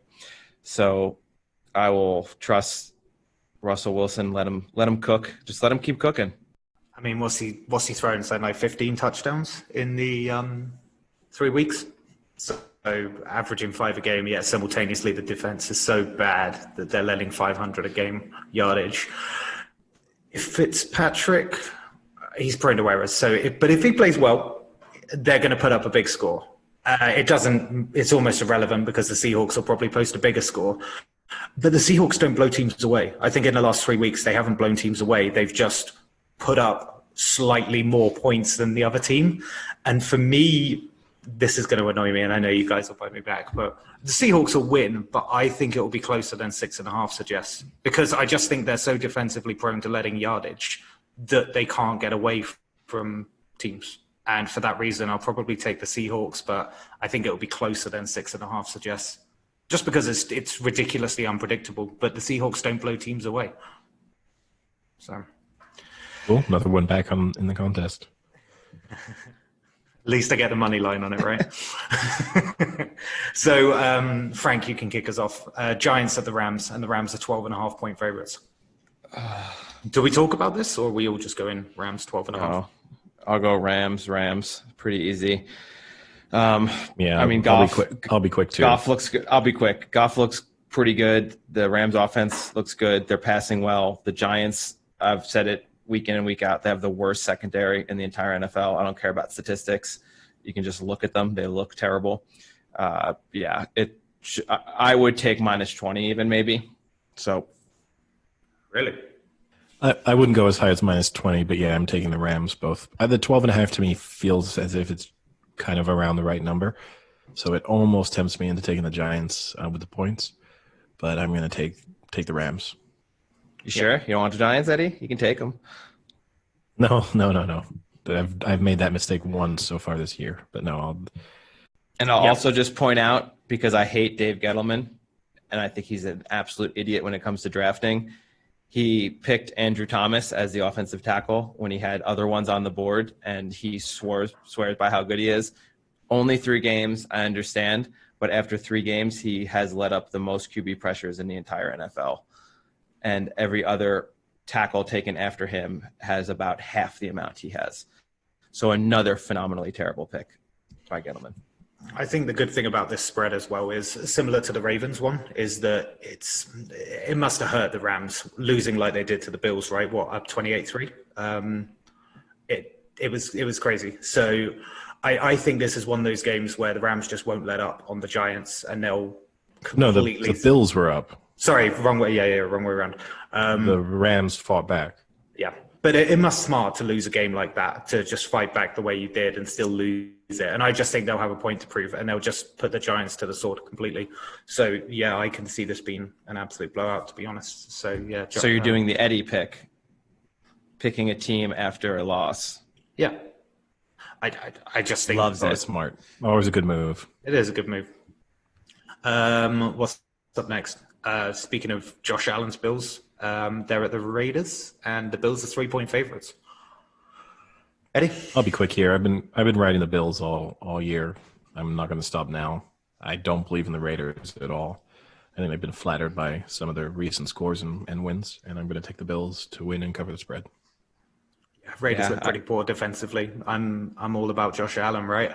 Can't stop now. Oh, who do you like more, Allen or Burrow is the question. Oh, that's tough. I need to meet him. Who's got the more cute butt?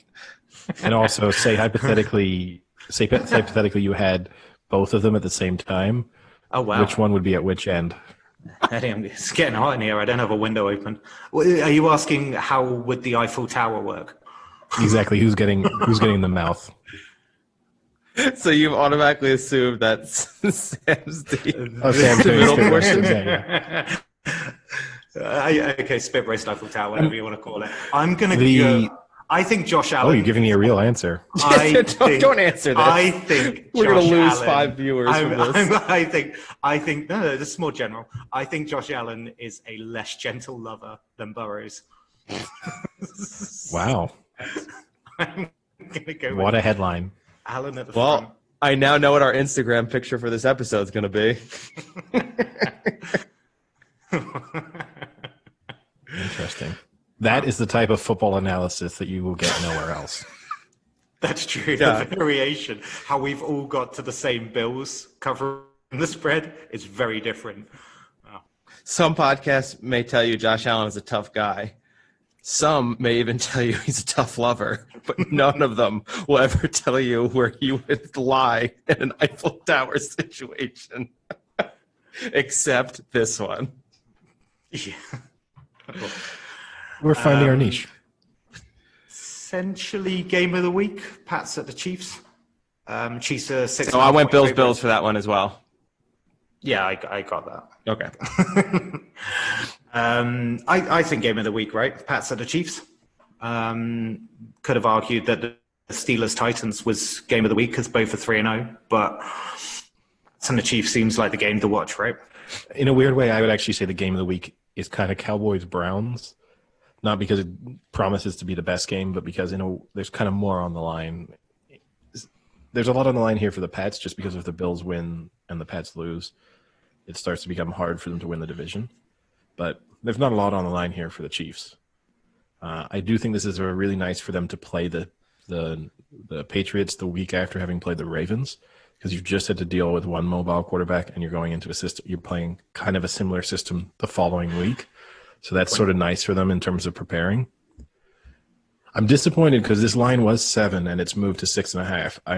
I'm happy about that because I'm going to pick the Chiefs. So it dropping under 7 is nice, but I'm disappointed because I had the stat that this was only the third time. I had it too. The third time in 18 years that they've been favored. They've been underdogs by 7 or more points. So mine's a little different, Eddie. Oh, really? What was yours? It's been 19 years since the Pats failed to cover as a 7+ point underdog. Yeah, I guess though, when you then know my stat and that's they've only been underdogs by 7 points twice. That's not that meaningful. Yeah, but I'm taking the Chiefs.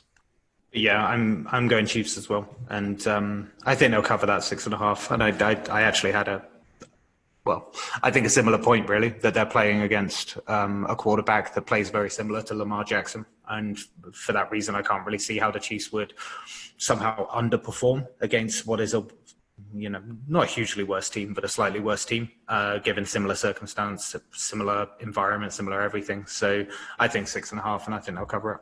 Yep. I'm going to go Chiefs to win, Chiefs to cover. I can't wait to hear, because I'm sure we will, that the Pats are going to do the let's run the ball and slow the game down to slow down the Chiefs. And I still to this day really don't understand what that means because, yes, maybe the Chiefs won't score 45, but if they score on 90% of their possessions anyway, they're going to score less, but they're still going to be scoring the same percentage-wise. So unless you can still keep up with them, even though you're slowing the game down, if you can't score every drive as well, then you're going to lose no matter what, whether it's, the Chiefs scoring 40 or the Chiefs scoring 30. So either way, I think the Chiefs are going to win. And now that it's under 7, I definitely think the Chiefs should cover that.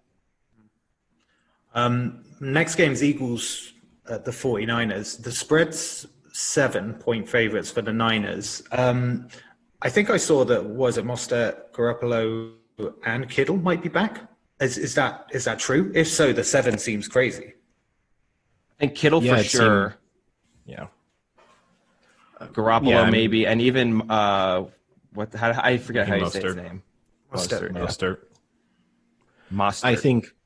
I think Mostert and Jimmy G kind of don't matter that much. Even Kittle, when you look at how they managed to, I actually think in the long run, some of these injuries will benefit the Niners because it's made them get other receivers involved in the game in a way that they wouldn't have done. So in some ways, towards the end of the year, they might look back and be happy about the fact that they were missing, now not Bosa being out for the year and those things, but in terms of having Kittle gone for a couple weeks and all of that they might be happy about that come sort of the playoff time. I'm going to take the Niners, and it's more just a reflection of the fact that I watched almost all of the Eagles game last week, and they were so bad. They are That just bad. It's just difficult for me to imagine. It kind of seems like a classic game where they'll now bounce back and look pretty decent. That's kind of often how things work. And the 7 points is right on the edge of where I feel comfortable with the Niners. But still, the Eagles just looked awful, and their energy is really bad, and that to me is the bigger thing. I think a lot of them are already checked out and have accepted the fact that even though their division is still all to play for, I think a lot of them just know they're not good, and so I'm going to take the Niners and to cover. Yeah, do you guys want to take a guess for the league's lowest rated passer so far? Well, I mean, because you're bringing it up now, I'm going to guess it's Carson Wentz. Wrong. No. Yeah, Carson Wentz.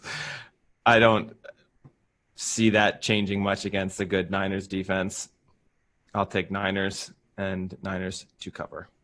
Yeah. And I hope Jimmy G doesn't come back because Nick Mullins is better anyway. So across the board then. So, final game, but I think what will be good is probably to get the Steelers-Titans opinion anyway, but Falcons at the Packers. So, I mean, the question is, how late in the game are the Packers going to be behind before they win?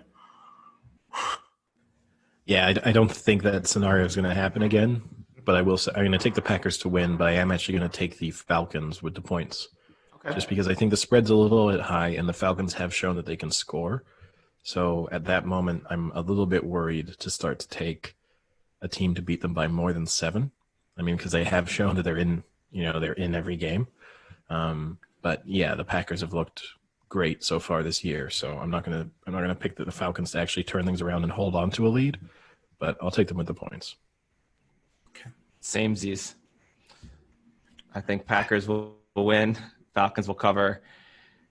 This, I thought, to me, because I do my teasers and I like to have the final one be the Monday night game. And this is one of those classic ones. What is the current spread right now? So at the moment it's 7. Oh, do you mean 7? Right now it hasn't moved over. So. Okay, 7. So would you rather have Packers -1 or Falcons +13? I know it sounds odd because I've taken the Falcons with the points, but I'd rather have the Packers -1. It's a really tough one because I'm the same way. I'm taking the Falcons to cover the spread, but yet if you offered it to me that way, I kind of almost want to take the Packers -1. Well, I just had to say, which would I be more surprised by? The Packers winning by 10 points, say hypothetically, 10 points, or the Falcons winning? And I'd be more surprised by the Falcons winning than I would be by the Packers winning by 10. So on that basis, I would rather just know that I just want the Packers to win. I'm going Packers, but I go against you. I think they'll cover that spread.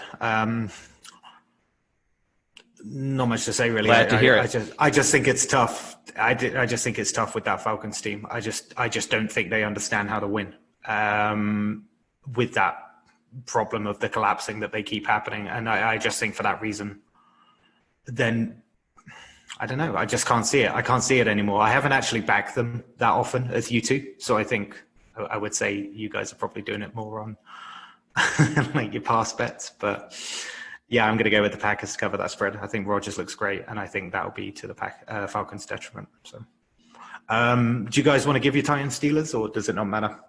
I would have taken the Steelers, but I'm not going to go too in depth. Do we put it in there because when they do play, we run it against week 4?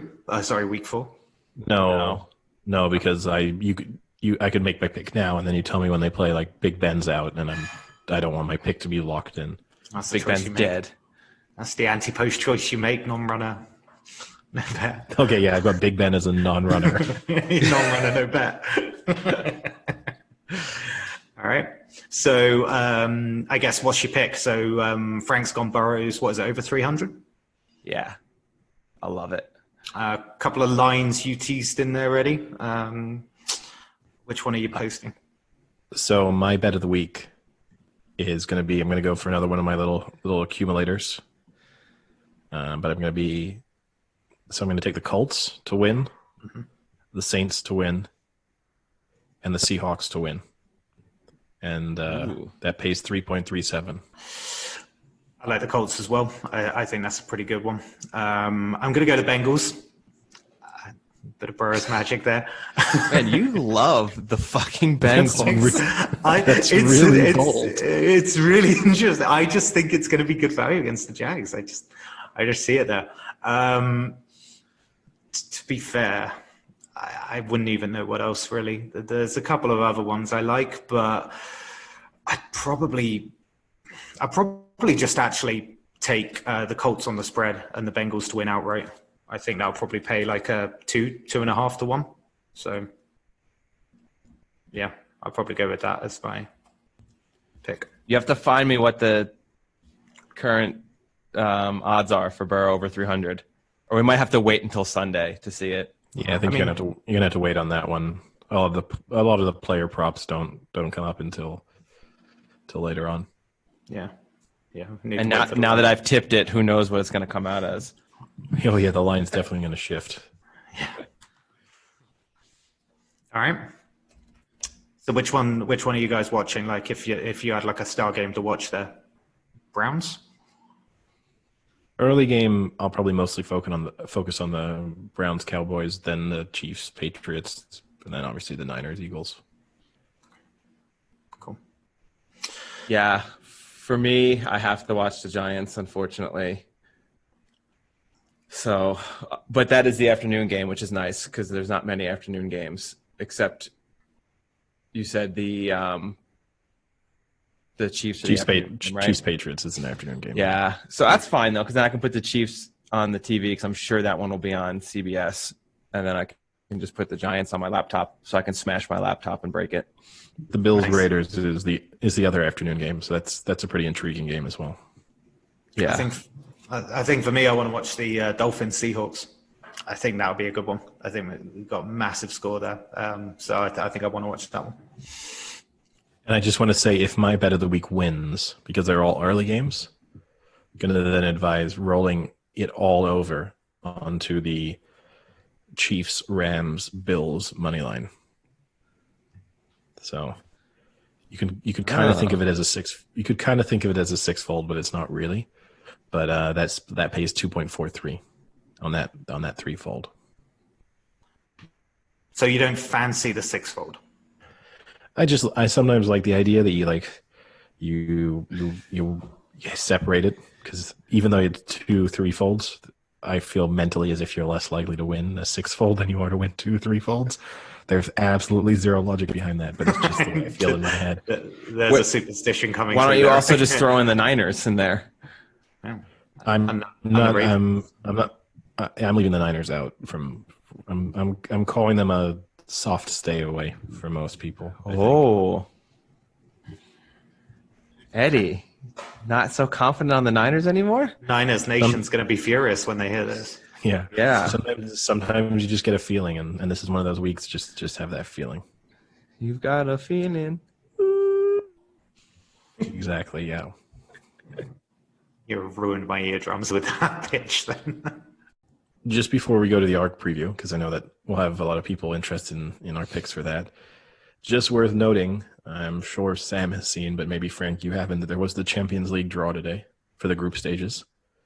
And we don't need to go into too much detail about it, but I will say, interesting that Juventus and Barcelona have been drawn in the same group, which means that Messi and Ronaldo will play against each other for the first time in the group stage of the Champions League.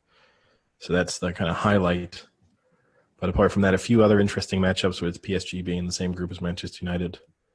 And also you have Real Madrid and Inter Milan in the same group, and Bayern Munich and Atletico Madrid in the same group. So a few sort of marquee matchups in the group stages. Real Madrid and who? Inter Milan. Oh, okay. And when does that start? Oh, once they're back, they have the international break coming up, and then they go back, and so a couple of weeks away. Okay. The one thing that's interesting to note is usually Manchester City are tremendously unlucky with their groups and just their draw overall, but this time they've actually been given a fairly easy group with Porto, Olympiacos, and Marseille. So at least Manchester City might be in an opportunity to have the chance to kind of occasionally rest players in the Champions League group stages, which would be new for them, and also progress relatively easily. It's kind of like a Europa League tricky group, isn't it, that one? And then Man City is like the standout. Although Liverpool have also have a relatively easy group in that they got Ajax, Atalanta, and Midtjylland. And although Atalanta did well in the Champions League last year and Ajax over the past couple of years have been consistently good in Europe, you'd still say Liverpool will look at that and think that it's relatively straightforward. So which one are you marking as like the group of death then? I would actually say the PSG United group, because you also have Leipzig in there. So that's a tricky match. Apart from that, it's tough to pick out a group where there's three really difficult. There's obviously tough top two, but it tends to drop off for the third or fourth place teams. For example, with the Juventus Barcelona group, I don't think either of them will be worried about playing Dynamo Kiev or Ferencvaros, however you're supposed to say it. Ferencvaros, yeah. So I think the PSG United Leipzig might be the only time where you think that one of those three could finish in the top two and sort of disrupt the two you'd think would be favorites on paper. Yeah, there's some awkward groups though, like the Zenit group. It's pretty weak. Dortmund are like the standout team, but it's one of those ones where like they're all equally good to average. So it makes it like an interesting group, because you think Dortmund will win the group, but honestly, below that, Bruges are all right. They beat Madrid in Madrid last year. Zenit is always difficult to go to those Russian games, especially when it comes to like the winter. Like no one goes there. No one wants to go there. And then like Lazio is always a tricky team anyway. So it's like, I always find that, I wouldn't call it a group of death. It's not like the difficult teams, but they're all difficult for each other, I think is probably. Yeah, I mean, yeah, the what you would think are the least interesting groups in a way are the most interesting. But yeah, no, it's hard to pick up that group that has three sort of top quality teams. But yeah, no, should be some interesting matches from it.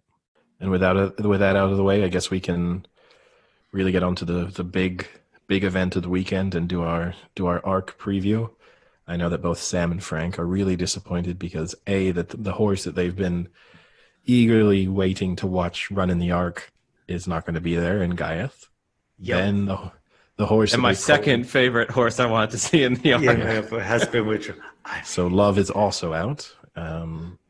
So it's maybe not the all-star cast that we spoke about a couple months ago, but I still think it's a very good renewal of the ARC. And I guess, Frank, you've spent the last 4 or 5 months talking about how bad Enable is. It's now very much a firm favorite. So who are you picking to win the ARC? This is a really tough one. It's the first thing I will say is I think from now on we're going to have to cool our jets in our 3-month ARC lead up reviews. Calling it the greatest ARC ever, because we've definitely cursed that. So for me, you have obviously Enable, who now definitely should be the favorite. I mean, that's without a doubt. She deserves to be favorite. From there, you're looking at 2 mystery horses, I would still say, with O'Brien. And Eddie can give us his Aidan O'Brien stats, but Mogul sometimes looks like it could be a great horse, and then other times completely shits the bed. So I don't know if you have a lot of trust in that horse, considering it's got to have shifted down now to what, 3 or 4 to 1. I don't have the odds. Stradivarius is the firm second favorite. So it's Stradivarius who money is coming for, in a sense, in opposition. Yeah. To Enable. Yeah. So just getting back to the O'Briens, I mean, you have Mogul, and then you have Serpentine, who, had that crazy derby where it went out and never looked back. And in its comeback run in France, it didn't look great. But, which is pretty surprising for Aidan O'Brien, he was out before the race even saying, look, this horse desperately needs this run. Mm-hmm. Don't expect that much. We're completely prepping it for the ARC. Does that kind of worry me? Yes. But in the same breath, I still don't believe that Derby victory is a legitimate superstar horse victory. I think it was just one of those ones where everyone was caught by surprise. So out of those two, I don't know if I take any of them. I probably would have taken Stradivarius just because I like the story and I really love the horse. But it's shifted so much now that I don't know if it's worth taking a horse that we know so far this year hasn't won at that distance or a distance close to that. Not just this year. Races. Not just this year, ever. Ever. You're right. It's not an issue that it's been seriously tested this year to see if it could do it. The ground helps it. Yes. Yeah, and that's true. I guess that's a good fact. Is the ground helps it. If it continues to rain and it gets softer and softer, then a horse that has that extra stamina could be effective. The ground staff have already come out and said don't rule out heavy. I think. Well, Eddie's obviously in Paris, so he could probably give us the forecast. But apparently there was like 18 millimeters. Eddie, can you stick the stick out? Yeah. Can you put the stick in your cobblestones? What is it called? Like, have you seen what they do? It's like a penetrometer. It's called, or something like that. Where it's like a stick, basically. Almost. Yeah. But it's called like a penetrometer. No, Sam. The penetratometer is what you use. Who would get to use that? Joe Burrow or a? Well, that's actually Josh Allen's nickname, the penetratometer. Oh, it's heavy ground. But so just to give you, Sam, because you obviously kind of started off by looking at the O'Brien horses as kind of as a starting point of where to break it down.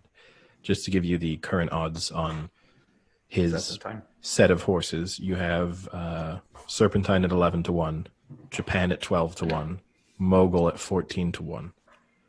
And then you have what was Serpentine? 11-1. It's the shortest price of the O'Brien set, and then you have Sovereign at 40-1. See, I kind of like Mogul then at that price. Out of those, I mean, it won its trial at the same distance on the same course. I think the ground really matters, and Mogul has won on nothing except good. I see. This is weird because it's actually going to sound hypocritical when I say this, but I feel like there has to be something with Serpentine, right? There has to be something with that Derby performance.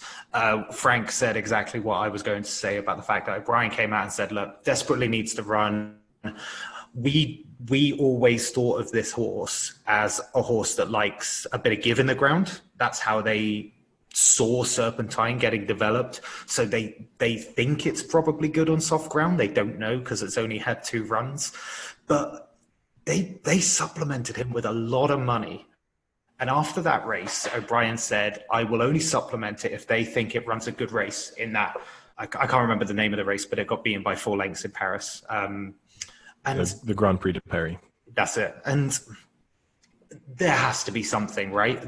Aidan O'Brien, there has to be some level of confidence. Like, I know it's drawn high in the stalls as well, which is traditionally seen as a disadvantage. But I think the fun fact I saw, trying to remember if this is right or not, I can't remember if I'm mixing up my stats, but the last horse to win the Derby and the Arc was Golden Horn.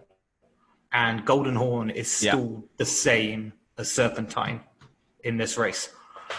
And so it shows that it can be. The issue with that stat, though. Golden Horn was just a much better horse. That's the thing. I think. Well, we don't know. I think there's an unknown quantity about Serpentine. And the thing is, O'Brien is talking him up. O'Brien is talking up Serpentine. Hold on. But also, they're putting money. No. I need to nip this in the bud of it. O'Brien talks all of his horses up. O'Brien coming into this race is saying, people, don't give up on Japan.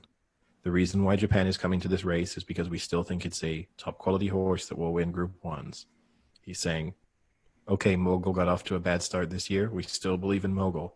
Even if it hasn't proven itself in these kind of conditions, we like Mogul a lot. Serpentine, it's what O'Brien does. In a way, he sticks all these horses in the race. He speaks positively about all of them. And then no matter what happens at the end of the day, if one of them wins, he'll say, oh, yeah, we always knew that. I mean, it's worth noting that Ryan Moore is choosing Mogul over Serpentine. I mean, Sumilion was already on Serpentine, right? Like before. Yeah, but I mean, Moore gets choice. I mean, even he came out Christoph Sumida, he came out and said, I don't think this horse will have a problem with what he described as very soft ground at the time. I just think, here's the thing, right? Stradivarius is a bit of What an I unknown. what I need with to the know here, distance. you're talking it up. Are you picking it to win, Sam, or are we spending all this time for you to tell us you're not Okay. picking Serpentine? Yeah, okay. No. I am picking Serpentine to win. And one of the reasons being is that I actually think there's several things that go against Enable at that price. I think, what is it? 1 in the last 100 arcs have been won by a horse over the age of 5. Enable 6. Has Enable run against anything this year? No. Well, yeah, it did, but it lost. As the ground gets softer, Hold on a second. Wait. I'll make the final it point. thoroughly. No, because you can't make points that aren't true. It thoroughly beat Japan, and Japan is 6th favorite for this race. But I think Japan's terrible. So this is my analysis of it. You know who doesn't? So Aidan O'Brien. Another thing I'm saying is that is an old horse. Enable, relatively speaking, for winning arcs is an old horse at 6. It's going to retire after this. If that ground keeps getting softer, are you saying that horse is going to be 5-4 or should be 5-4 when it hasn't been tested? And when it was tested was when it was 80%, as you said, against Gaieth. I don't think you can back a horse at 5-4 on that. It may win. It probably could. It probably should. But I just think there's too many variables against it at that price. If the ground keeps getting softer and it's meant to, I think there's a case for it being a younger horse, a more unpredictable horse, and maybe more of an unknown. And that's why I think I'm going with the Price and Serpentine, which may come back and bite me, and it probably will. But I'm going with Serpentine for that reason. What a surprise. Sam picks the phallus-shaped named horse. You think a serpent is phallus-shaped? Well, in the sense that it's a snake in your pants, right? Like that's Yeah, come on. Okay. But look, okay, let's break down some of what you just said. To me, the only O'Brien horse that can be taken seriously in this race is Mogul. Everything else, you're really just going on total unknowns. Well, in Japan's case, it's not an unknown. You're just assuming that it's a better horse than it's shown over the course of this season. But yeah, I don't know how you can back Japan. I don't know anyone who at this point would say I'm backing Japan. But to me, the issue with Mogul, it's not proven to be necessarily great on this ground. It's not consistent. It rarely has back-to-back good runs. So in a weird way, the fact that it won last time out is almost more of a concern this time out. Serpentine, I'm just not willing to roll the dice on a horse that's been raced 3 times in his career. Just not doing it. And last time, okay, it looked. When you break down the sort of sectionals of its times, it looked decent, and it was the only horse that was up with the pace that finished anywhere close to the winning horse in Mogul. Still finished considerably further behind Mogul. About 4 lengths, I think, wasn't it? Yeah, so the idea that it's got a lot to find on a horse that most of us don't think is going to win the race. So that to me is a little bit of a challenge. Enable is probably a little bit too short, but it's still the most likely winner. And that to me is the issue. I would bet that on the day, at least in the UK, it's going to go off odds on.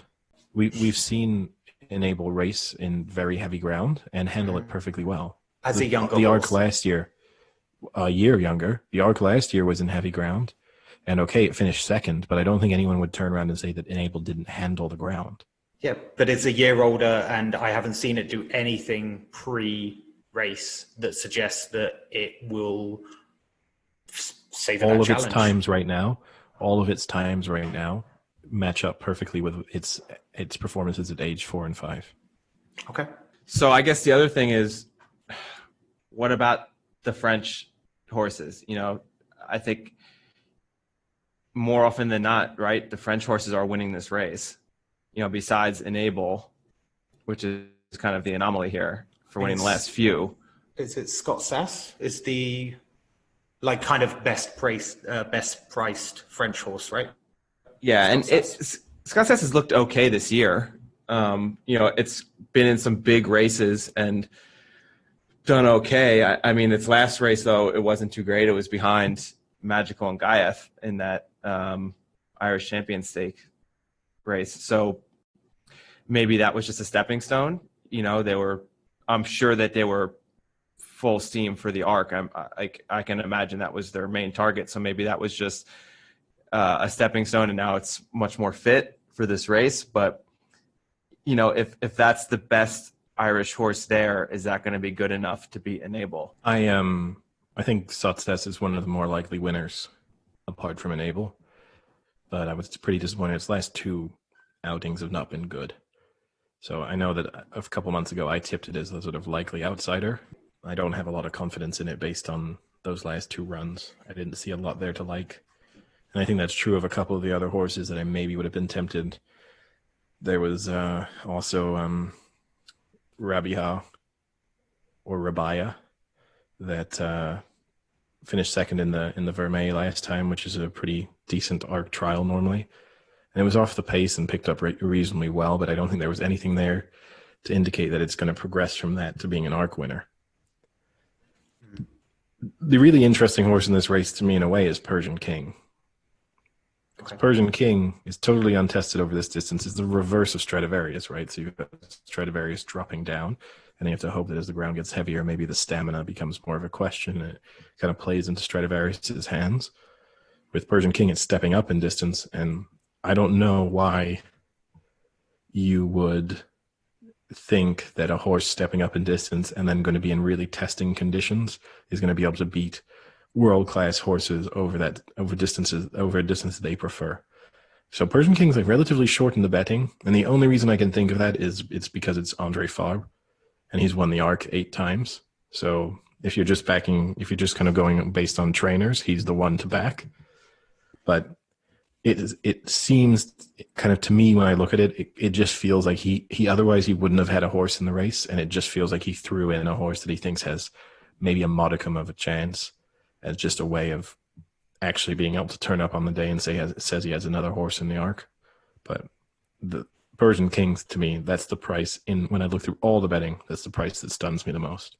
Stuns as in how like low it is for never having raced. How short it is, basically. Okay. Yeah, and then given also the conditions, right? I wouldn't back Persian King at 40 to 1. So the fact that you see it in some places around 14, that kind of blows my mind. Well, I wouldn't back it at 45 to 1, Eddie, so fuck off. Well, when you look, for example, to me, one horse I like as an each way bet is Way to Paris, who's had his best season. I mean, it goes against everything you think, Sam, because Way to Paris is 7 years old. So everything based in your logic should hate it. Yeah. But had the best season of its career, well tested and proven in these kind of conditions. Yeah. So I think you can get it around 40 to 1. And so as an each way bet, I think that could be an interesting one. Yeah. I think this kind of ground throws up potentials like that. It makes it more unpredictable in that sense. I think, I could see that. I'm not agreeing with it, but I can see your logic. So Sam, you're going Serpentine. I'm going Enable. Frank, who you picking as your single winner? As my winner, or what would my bet be? Who do you think will win? Ignore the prices. Who do you think will win? I think Enable will win. Oh, God, that must have hurt you to say. Are you worried about the curse, Eddie? A little bit, but what are you going to do? Enable will not lose. Now are you worried? Because when it's not genuine, it doesn't matter. Wow. It won't lose because it will be withdrawn. Yeah, I think Enable's the most likely winner. So Eddie loses all his money because it's withdrawn. And then, no, I've got no non-runner, non-bet on all mine.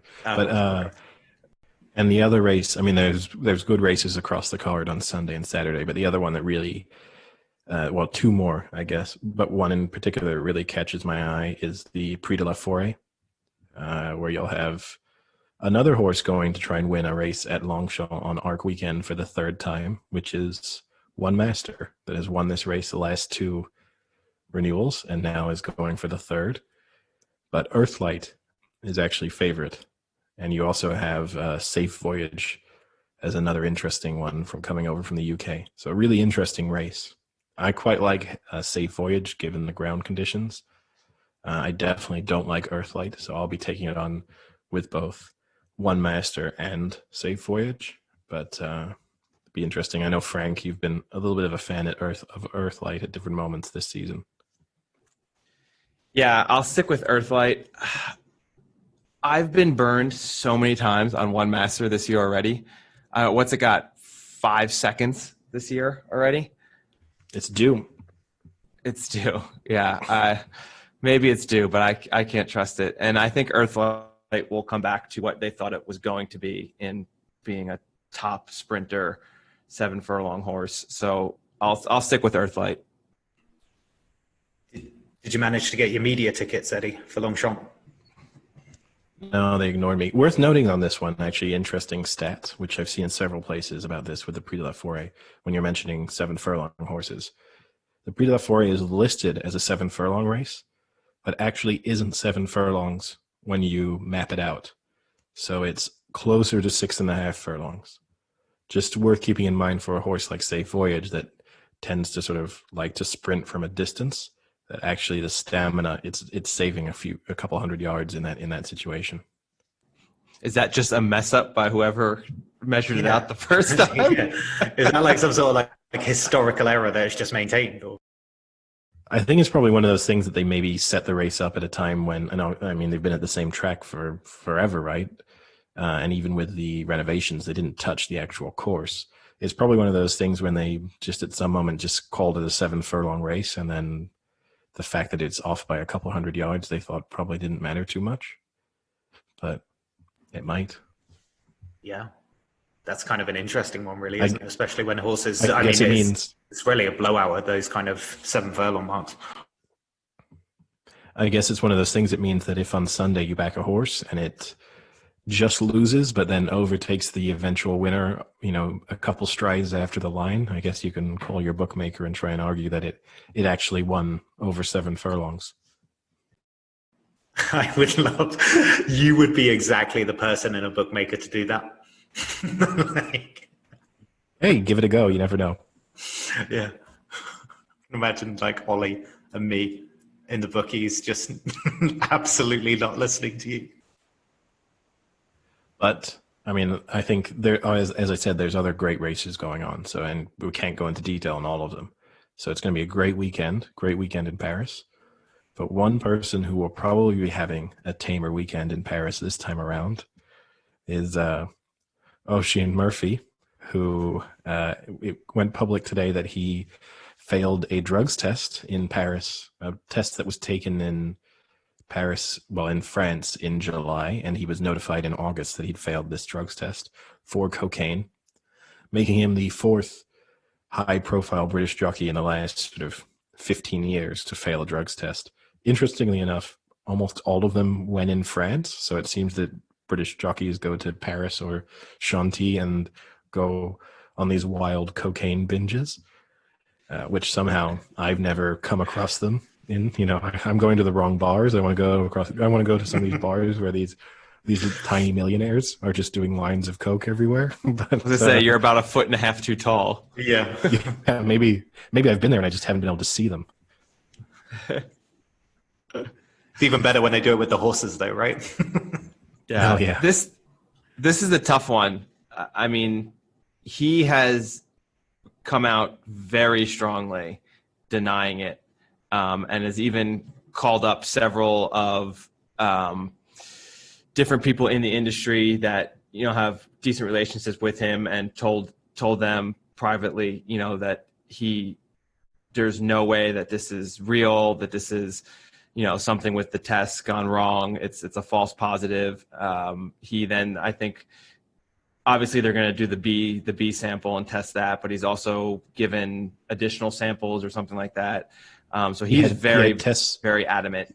He independently had tests run on his hair that he paid for, and he had himself filmed having clippings taken from his hair and then the test being done.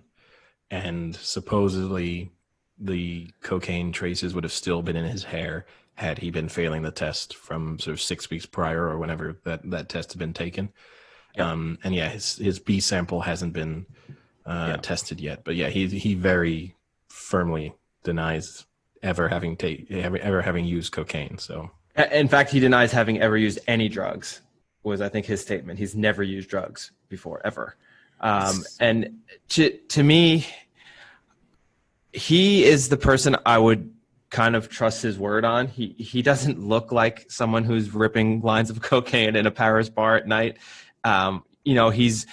He's been great for the sport in the sense that he's very public on social media. So I obviously follow him on Instagram, and he puts videos up a lot, throughout Frank, the days in between races. And I think why he's public on Instagram. Why? He's public on Instagram so that when he goes into a club, people recognize him and they give him free little baggies of coke. No, but just watching what he does on Instagram, he seems extremely dedicated to the sport and not the type of person who, like other people who have tested positive, mainly Frankie Dettori, looks like someone who is enjoying being the celebrity, being in the limelight, being in the spotlight. Yeah. Whereas Murphy, whereas Murphy kind of looks like, the professional who's just doing his job day in and day out. So I mean, I'll take his word for it, whether we'll see. The only thing that makes me nervous, as I've pointed out to Eddie several times, is the person he's kind of taken up as his mentor that he does post with on Instagram, albeit not out, but, when they're in the weighing room and the changing room, stuff like that, is in fact Dettori. And it looks like Dettori's kind of almost taken him under his wing to be like his apprentice. So in that instance, it's very, very worrying.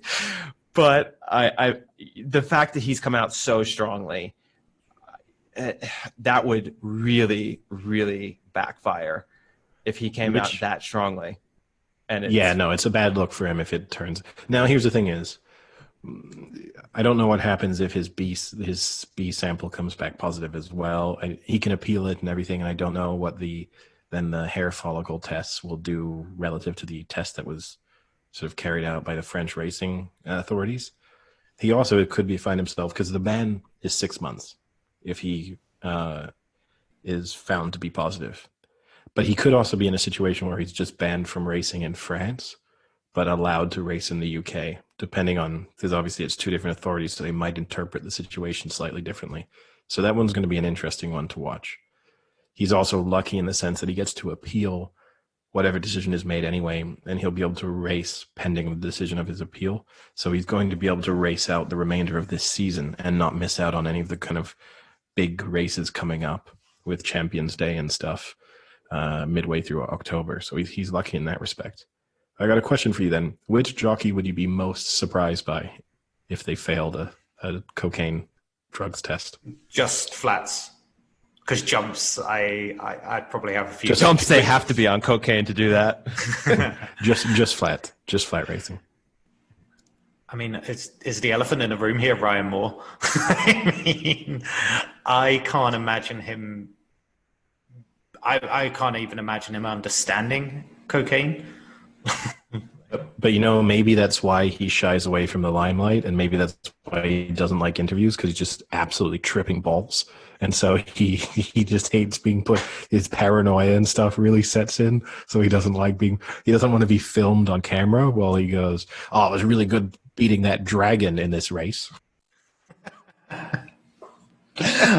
I can just imagine this scenario where, like, Ryan Moore, we see him every day when he's not on the horse, because obviously he's mellowed out, he's not on cocaine. But actually him going absolutely mental whipping a horse might be the effects of the cocaine of Ryan Moore. Is that he's not actually a jockey. It's just when he gets on a horse, he just likes to absolutely smack it. Yep. Yeah, Ryan Moore would be a good one, I think. Holly Doyle. Does Holly Doyle look like the Holly Doyle user? Holly Doyle might, but that might just be a weird way, an element of sexism that I think that a man is more likely to do cocaine than a woman. But yeah, well, I don't think that's sexist. I think the statistics show that.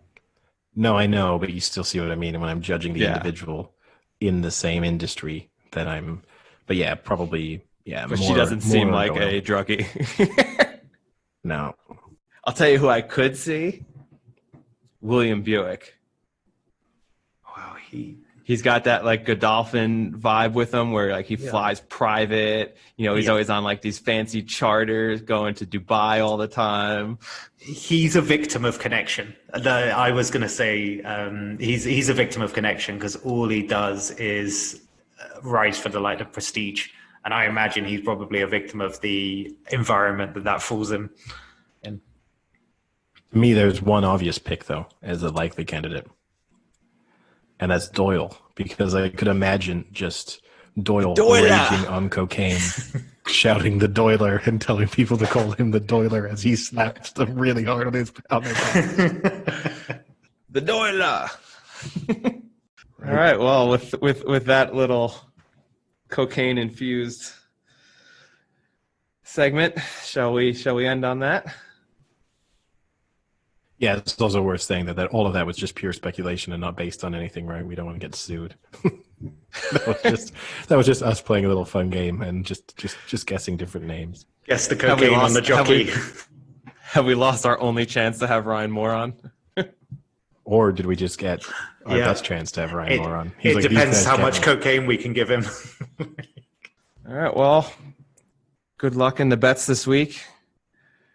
Be interesting to see what Enable does. A lot riding on this for Eddie, I believe, more than us now.